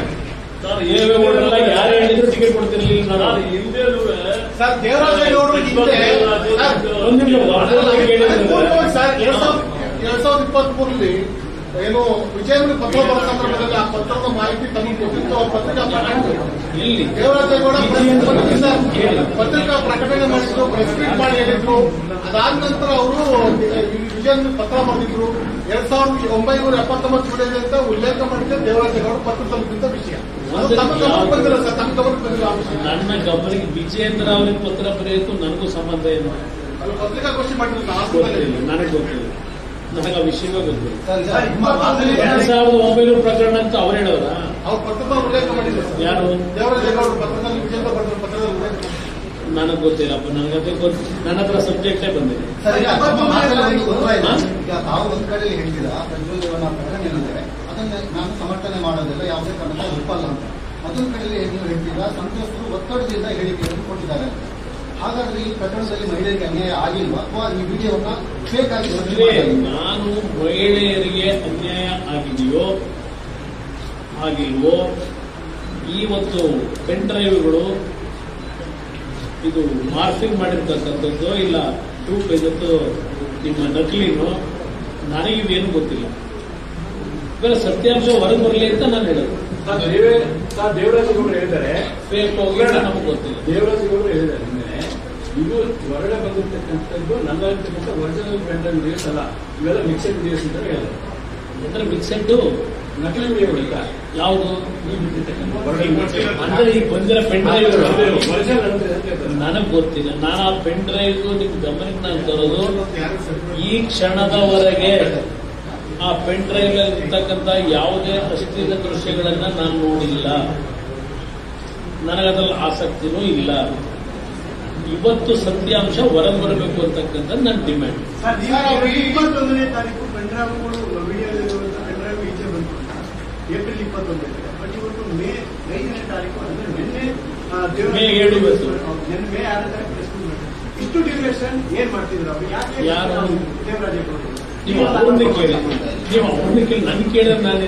ನೀವು ಕೂಡ ಮೈತ್ರಿಯಲ್ಲಿ ಇರೋದ್ರಿಂದ, ಯಾರು ಜೆಡಿಎಸ್ ಮತ್ತು ಬಿಜೆಪಿ ಮೈತ್ರಿಯಲ್ಲಿ ಇರೋದ್ರಿಂದ ನಿಮ್ಮ ಗಮನಕ್ಕೆ ಬಂದಿಲ್ವಾ? ನನಗೆ ನನ್ನ ಗಮನಕ್ಕೆ ಹೆಂಗ್ ಬರಕ್ ಸಾಧ್ಯ? ಪೆನ್ ಡ್ರೈವ್ ಮಾಡ್ಕೊಂಡಿರೋರು ಕಾಂಗ್ರೆಸ್ ನಾಯಕರು, ಅದನ್ನ ರಿಲೀಸ್ ಮಾಡ್ತೀವಿ ಅಂತ ಹೇಳಿರೋನು ಅವ್ರ ಯಾರೋ ನವೀನ್ ಗೌಡ ರಿಲೀಸ್ ಮಾಡ್ತೀವಿ ಅಂತ ಹೇಳಿರೋದು 21ನೇ ತಾರೀಕು. ಇನ್ನ ಅರ್ಧ ಗಂಟೆ ಬರುತ್ತೆ ಅಂತ 8 ಗಂಟೆಲಿ ಹೇಳೋದು. ರಿಲೀಸ್ ಮಾಡಿರೋ ಅವ್ರು ಮಾಡಿರತಕ್ಕಂಥವ್ರು ಏನಿದ್ದಾರೆ ಅವತ್ತು ಘೋಷಣೆ ಅಡ್ವರ್ಟೈಸ್ಮೆಂಟ್ ಕೊಟ್ಟವನು ಅವರನ್ನ ನೀವು ಇಲ್ಲಿವರೆಗೆ ಅರೆಸ್ಟ್ ಮಾಡಲಿಲ್ಲ, ಫ್ರೀಯಾಗಿ ಬಿಟ್ಕೊಂಡು ಕೂತಿದ್ದೀರಿ. ಅವ್ನು ಹಿಡಿದಿದ್ರೆ 2 ನಿಮಿಷ ಸತ್ಯಾಂಶ ಹೊರಗೆ ತರಕಾಯ್ತಿರ್ಲಿಲ್ವಾ? ಯಾಕೆ ರಕ್ಷಣೆ ಕೊಟ್ಟಿದ್ರಿ? ಬಿಜೆಪಿಯ ಯಾರು? ದೇವರಾಜೇಗೌಡರದ್ದು ಡಿಫರೆಂಟ್ ರೀ. ನವೀನ್ ಗೌಡ ನಾನು 21 ರಾತ್ರಿ ಪೆನ್ ಡ್ರೈವಿನ ಅರ್ಧ ಗಂಟೆ ರಿಲೀಸ್ ಮಾಡ್ತೀವಿ ಅಂತ ಹೇಳಿದ್ನಲ್ಲ, ವಾಟ್ಸಪ್ ಮಾಡೋದ್ನಲ್ಲ, ಇಡೀ ಪ್ರಪಂಚಕ್ಕೆ ಜಾಹೀರು ಮಾಡಲಿಕ್ಕೆ. ಈ ಕ್ಷಣದವರೆಗೂ ಅವ್ರನ್ನ ಅರೆಸ್ಟ್ ಮಾಡಬೇಕು, ಯಾರನ್ನ ಅರೆಸ್ಟ್ ಮಾಡಬೇಕು?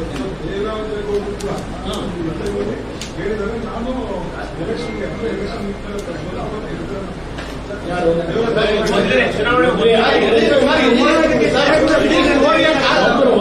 ಇಡೀ ಸ್ಟೋರಿಯ ಕಾನ್ಸ್ಪಿರಸಿ ದೇವರಾಜೇಗೌಡರೇ ತಂದು ಮೇಲಕ್ಕೆ ಈಗ ಇಡೀ ಸ್ಟೋರಿ ಕಾನ್ಸ್ಪಿರಸಿ ದೇವರಾಜೇಗೌಡರು ತರ್ತಾ ಇದ್ದಾರೆ.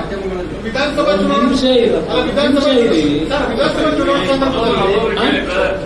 ಚುನಾವಣೆ ಸಂದರ್ಭದಲ್ಲಿ ರೇವಣ್ಣ ಕುಟುಂಬದ ಹೋರಾಟ ಅಂತಂದ್ರು. ಅದೇ ಸಂದರ್ಭದಲ್ಲಿ ಈ ವಿಡಿಯೋಗಳಿದೆ ಅಂತ ಅವರು ಅಲ್ಲೇ ಉಲ್ಲೇಖ ಮಾಡಿದ್ರು.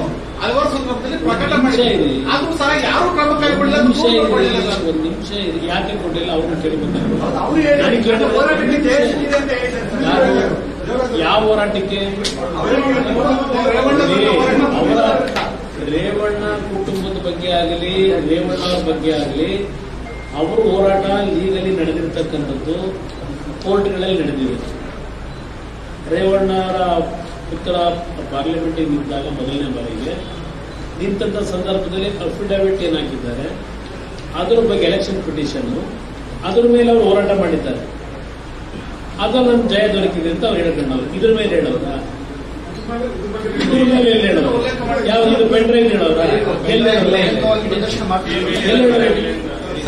ಅವರು ಎಲ್ಲೂ ಸಹ ಅವ್ರು ಹೇಳಿರ್ತಕ್ಕಂಥದ್ದು ಕಾನೂನಿನ ಹೋರಾಟಗಳು ಅವ್ರು ಏನ್ ಮಾಡ್ಕೊಂಡ್ ಬಂದಿದ್ದಾರೆ, ಅವ್ರು ಜಯ ನನಗೆ ಸಿಕ್ಕಿದೆ ಅಂತ ಹೇಳಿದ್ದಾರೆ. ಇದು ಪೆನ್ ಡ್ರೈವ್ ಕತೆ ಬಂದಿದ್ದು 21 ರಿಲೀಸ್ ಮಾಡಿರೋದು ಬೇರೆ. ಯಾರು ಕಾರ್ತಿಕ್ ನೀವೇ ಹೇಳಿದ್ರಲ್ಲ, ಬರ್ತಿದಿರಲ್ಲ, ಅದೇನೋ ಒಂದು ವಿಡಿಯೋ ಕ್ಲಿಪ್ಪಿಂಗ್ ಕಳಿಸಿದ್ನಲ್ಲ, ಎಲ್ಲೋ ಕೂತ್ಕೊಂಡು ಅಜ್ಞಾತ ಸ್ಥಳದಲ್ಲಿ ಕೂತ್ಕೊಂಡು ವಿಡಿಯೋ ರೆಕಾರ್ಡಿಂಗ್ ಮಾಡಿ ನಿಮಗೆ ಕಳಿಸಿದ್ನಲ್ಲ 30ನೇ ತಾರೀಕು. ಆ ವ್ಯಕ್ತಿ ಹೇಳಿರ್ತಕ್ಕಂಥದ್ದು ಆ ಪೆನ್ ಡ್ರೈವ್ನ ನಾನು ಕೊಟ್ಟಿರ್ತಕ್ಕಂಥದ್ದು ದೇವರಾಜೇಗೌಡರಿಗೆ ಒಬ್ಬರಿಗೆ. ಅವನು ಹೇಳಿಯೋದು ಅದೇ ಕಾರಣಕ್ಕೆ ಪ್ರಜ್ವಲ್ ರೇವಣ್ಣ ಸ್ಟೇ ತಗೊಂಡಿದ್ರು. ಒಂದು ನಿಮಿಷ ಇರಿ, ಅದನ್ನೇ ಅವ್ರು ಹೇಳಿರೋದು. ರೇವಣ್ಣ, ಪ್ರಜ್ವಲ್ ರೇವಣ್ಣ ಅವರು ಏನ್ ಸ್ಟೇ ತಗೊಂಡಿದ್ರು ಅದನ್ನ ವೆಕೇಟ್ ಮಾಡಿಸ್ಬೇಕು ಅಂತ ಹೇಳಿ ನನ್ನ ಹತ್ರ ಯಾರು ಕಾರ್ತಿಕ್ ಅನ್ನೋನು ಬಂದಿದ್ದ ಅಂತಕ್ಕಂಥದ್ದು ಅವ್ರು ಹೇಳಿದ್ದಾರೆ. ಅವನು ತಂದಂತ ಮೆಟೀರಿಯಲ್ನ ನಾನು ಯಾಕೆ ಒಬ್ಬ ವಕೀಲನಾಗಿ ಅದನ್ನು ಸಾರ್ವಜನಿಕವಾಗಿ ತೋರಿಸಬಾರದು, ಕೋರ್ಟ್ ಮುಂದೆ ಇಡಬೇಕು ಅಂತ ಹೇಳಿ ಸೀಲ್ ಮಾಡಿ ಸೈನ್ ಮಾಡಿ ಇಟ್ಟಿದ್ದೇನೆ ಅಂತ ಹೇಳಿದ್ದಾರೆ. ನೆನ್ನೆ ಹೇಳಿದ್ರೆ ಅಷ್ಟೇ ಅಲ್ವಾ ಅವನು?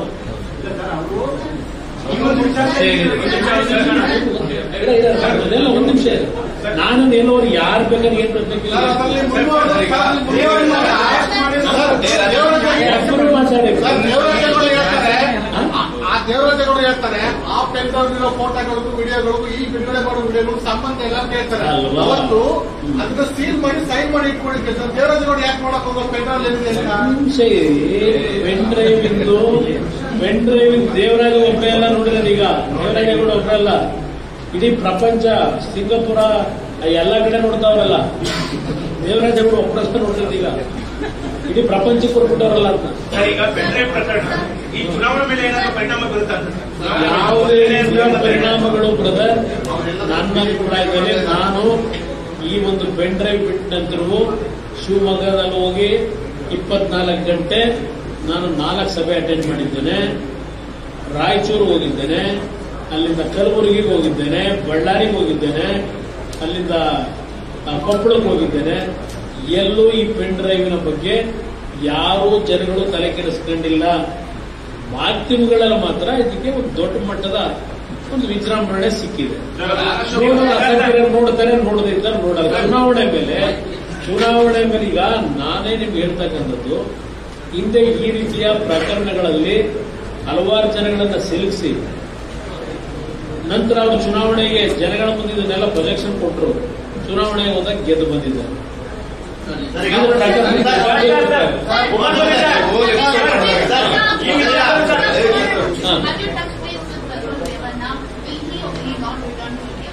I don't know about his where he is. I don't know.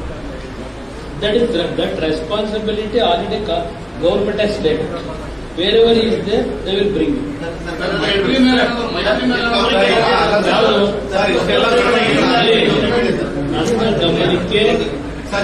ನನ್ನ ಗಮನಕ್ಕೆ ಅವ್ರು ಎಲ್ಲಿ ಹೋಗಿದ್ದಾರೆ, ಯಾವಾಗ ಹೋದ್ರು ನನಗೇನೂ ಗೊತ್ತಿಲ್ಲ. ನಾನು ರಾಜ್ಯದಲ್ಲಿ 2 ಪಕ್ಷಗಳ ಅಭ್ಯರ್ಥಿಗಳನ್ನ ಗೆಲ್ಲಿಸ್ತಕ್ಕಂಥ ದೃಷ್ಟಿನಲ್ಲಿ ನನ್ನ ಗಮನ ಅಲ್ಲಿಟ್ಟುಕೊಂಡಿದ್ದೇನೆ. ಇದ್ರ ಮಧ್ಯದಲ್ಲಿ ನಿಮ್ಮ ಟಿವಿಗಳಲ್ಲಿ ಬರ್ತಕ್ಕಂಥ ಮಾಹಿತಿಗಳನ್ನ ಸಂಗ್ರಹಿಸ್ತೇನೆ. ಮೈತ್ರಿ ಮೇಲೆ ಪ್ರಭಾವ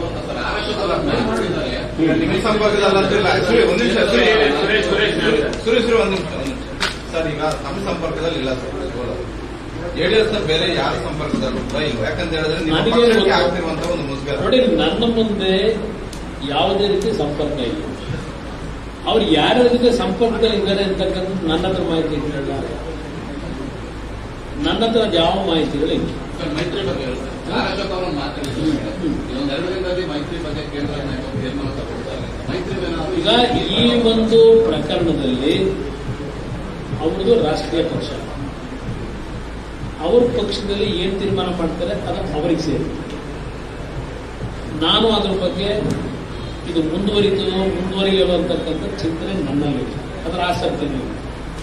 ನನ್ನ ಮುಂದೆ ಇರ್ತಕ್ಕಂಥದ್ದು ಇಂಥ ಒಂದು ಪ್ರಕರಣ ನಮ್ಮ ರಾಜ್ಯದಲ್ಲಿ ನಡೆದಿರ್ತಕ್ಕಂಥದ್ದೇನಿದೆ, ನಾವೆಲ್ಲರೂ ತಲೆ ತಗ್ಗಿಸ್ತಕ್ಕಂಥ ವಿಚಾರ.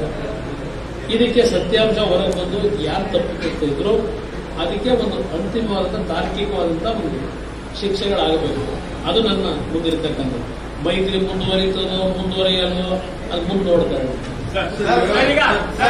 ಪರಿಷತ್ ಚುನಾವಣೆ ನಡೀತಾ ಇದೆ. ಆ ಕಾರಣಕ್ಕೋಸ್ಕರ ಆ ಸಂದರ್ಭದಲ್ಲಿ ಇವತ್ತು ಮತದಾನ ನಡೀತಾ ಇದೆ. ಈ ಮತದಾನದ ನಂತರ ಏನೀಗ ನಾಮಿನೇಷನ್ಗಳ ಬಹುಶಃ 16 ಲಾಸ್ಟ್, 13 ಲಾಸ್ಟ್, 14ನೇ ತಾರೀಕು ಲಾಸ್ಟ್ ಡೇಟು. ಅದಕ್ಕಿಂತ ಮುಂಚೆ ನಾವು ಮೈತ್ರಿಯನ್ನ ಮುಂದುವರಿಸಬಾರದು ಅಂತಕ್ಕಂಥದ್ದು ನಮ್ಮಲ್ಲೇನು. ನಾನು ಈ ಮೈತ್ರಿಯ ಒಪ್ಪಂದ ಬಿಜೆಪಿ ಜೊತೆ ಏನ್ ಮಾಡ್ಕೊಂಡಿದ್ದೇವೆ ಅದು ಒಂದು ಲಾಂಗ್ ರನ್ ಹೋಗಬೇಕು ಅಂತಕ್ಕಂಥದ್ದು ನನ್ನ ಒಂದು ತೀರ್ಮಾನದಲ್ಲೇ ಮಾಡ್ಕೊಂಡಿದ್ದೇವೆ. ಈ ಪ್ರಕರಣದಿಂದ ಮುಜುಗರ ಆಗುತ್ತೆ ಅಂತ ಹೇಳಿ ಏನಾದರೂ ತೀರ್ಮಾನ ತೆಗೆದುಕೊಳ್ತಕ್ಕಂಥದ್ದು ಅವ್ರಿಗೆ ಸೇರಿದೆ. ಇದರಲ್ಲಿ ನಂದೇನು ತಕರಾರಿಲ್ಲ, ನಮ್ದೇನಿಲ್ಲ. ನಾನು ಈ ಒಂದು ಮೈತ್ರಿ ಮಾಡ್ಕೊಂಡ ಉದ್ದೇಶ ಈ ಮೈತ್ರಿ ಆಗಿದ್ದೇ ಕಾಂಗ್ರೆಸ್ನವರಿಗೆ ನಿದ್ದೆಗೆಟ್ಟಿರೋದು.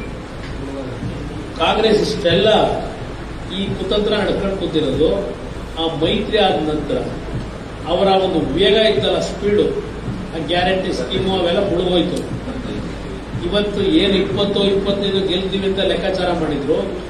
ಮೈತ್ರಿಯ ಒಂದು ಸಂಬಂಧಗಳು ಪ್ರಾರಂಭ ಆದಮೇಲೆ ಕಾಂಗ್ರೆಸ್ ನಾಯಕರು ನಿದ್ದೆಗೆಟ್ಟರು. ಅಭ್ಯರ್ಥಿಗಳನ್ನು ಅವರು ಆಯ್ಕೆ ಮಾಡೋದಕ್ಕೆ ಎಷ್ಟು ದುಸ್ಸಾಹಸ ಪಟ್ಟು ಮಾಡ್ಕೊಂಡಿದ್ದಾರೆ ಅನ್ನೋದು ಗೊತ್ತು. ಈ ಮೈತ್ರಿಯಿಂದ ಅವರ ಒಂದು ಬೆಳವಣಿಗೆಗಳು ಮತ್ತಿನ ಒಂದು ಟೀಮು ನಾವು ಒಕ್ಕಲಿಗರ ನಾಯಕರು, ಒಕ್ಕಲಿಗರು ನನ್ನಿಂದ ಬಂದಾಯ್ತು, ಒಕ್ಕಲಿಗರನ್ನೆಲ್ಲ ನಾನು ಜೋಬಲ್ಲಿ ಇಟ್ಕೊಂಡಿದ್ದೇನೆ, ಈ ರೀತಿಯ ಒಂದು ಸೃಷ್ಟಿ ಮಾಡ್ಕೊಂಡಿದ್ರು. ಅವರು ಒಂದ್ ಕಡೆ ಪೆಟ್ಟು ಬಿದ್ದಿದ್ದಾರೆ. ಚುನಾವಣಾ ಫಲಿತಾಂಶ ಅನ್ನೋದು ಅವ್ರಿಗೆ ಗೊತ್ತಾಗಿದೆ. ಈ ಚುನಾವಣಾ ಫಲಿತಾಂಶದಿಂದ ಅವರ ಮುಂದಿನ ಭವಿಷ್ಯಗಳಿಗೆ ಏನಾಗುತ್ತೆ ಅನ್ನೋದು ಗೊತ್ತಿದೆ. ಅದಕ್ಕೆ ಪಾಪ ಅವರಲ್ಲಿ ಈ ತಳಮಳ ಶುರುವಾಗಿದೆ. ಅದರಿಂದ ನಾನು ಇದ್ರ ಬಗ್ಗೆ ತಲೆ ಕೆಡಿಸ್ಕೊಳ್ಳಿಕ್ಕೆ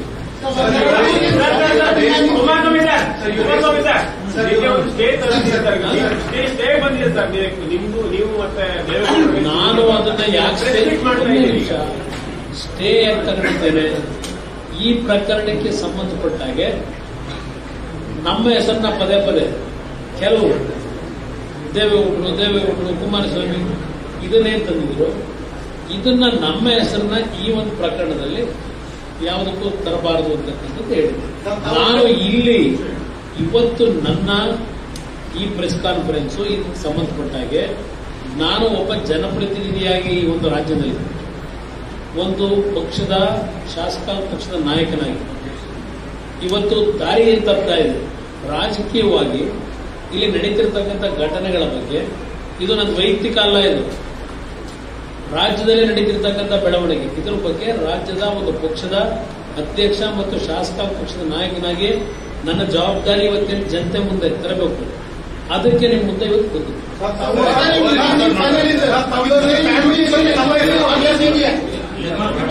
No, it is left to government. It is left to government. If they have any responsibility, if they have any moral rights to save their face, to save the government face, that is left to Congress. Our demand is fair enquiry. We are demanding fair enquiry. That is our demand. The way in which they are misusing this society, here we are questioning them. Sir, your what are made allegations against Mr. Rahul Gandhi and Mr. Surjewala? Yes. So what exactly is it? If you can repeat in English, please. Rahul Gandhi, when he participated in Shivamogga in a public meeting, he directly charged about this episode that Prajwal Revanna is involved in raping 400 women. Is charged. Rahul Gandhi charged in the public platform, in the media.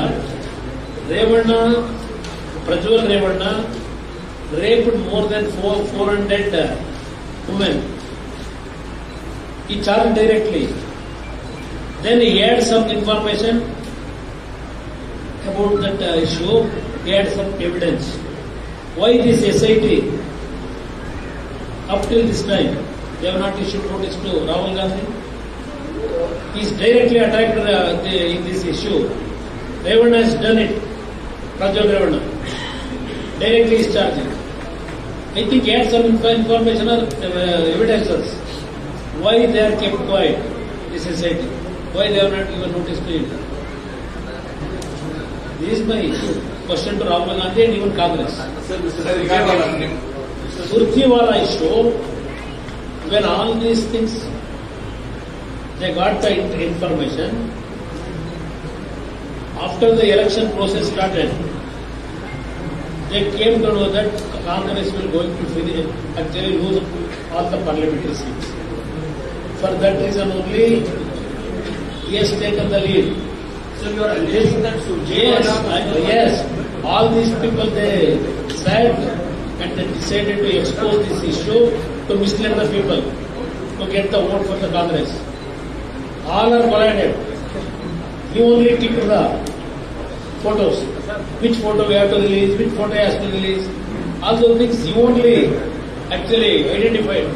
Sir, ಈಗ ನೀವು SIT ತನಿಖೆ ಬೇಡ ಅಂತೀರಾ, CBI ತನಿಖೆ ಕೂಡ ನಾನು brother ಯಾವ ತನಿಖೆ ಬೇಡ ಅಂತ ಹೇಳ್ತಾ ಇಲ್ಲ.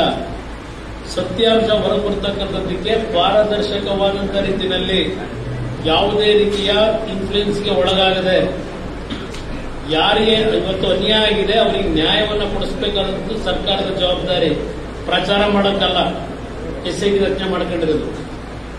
ಅದನ್ನು ನಾನು ಹೇಳ್ತಾ ಇದ್ದೀನಿ. ಸಿಬಿಐ ತನಿಖೆ ಮಾಡಿ ಅಂತ ಕೇಂದ್ರಕ್ಕೆ ಒತ್ತಾಯ ಮಾಡ್ತಾರೆ.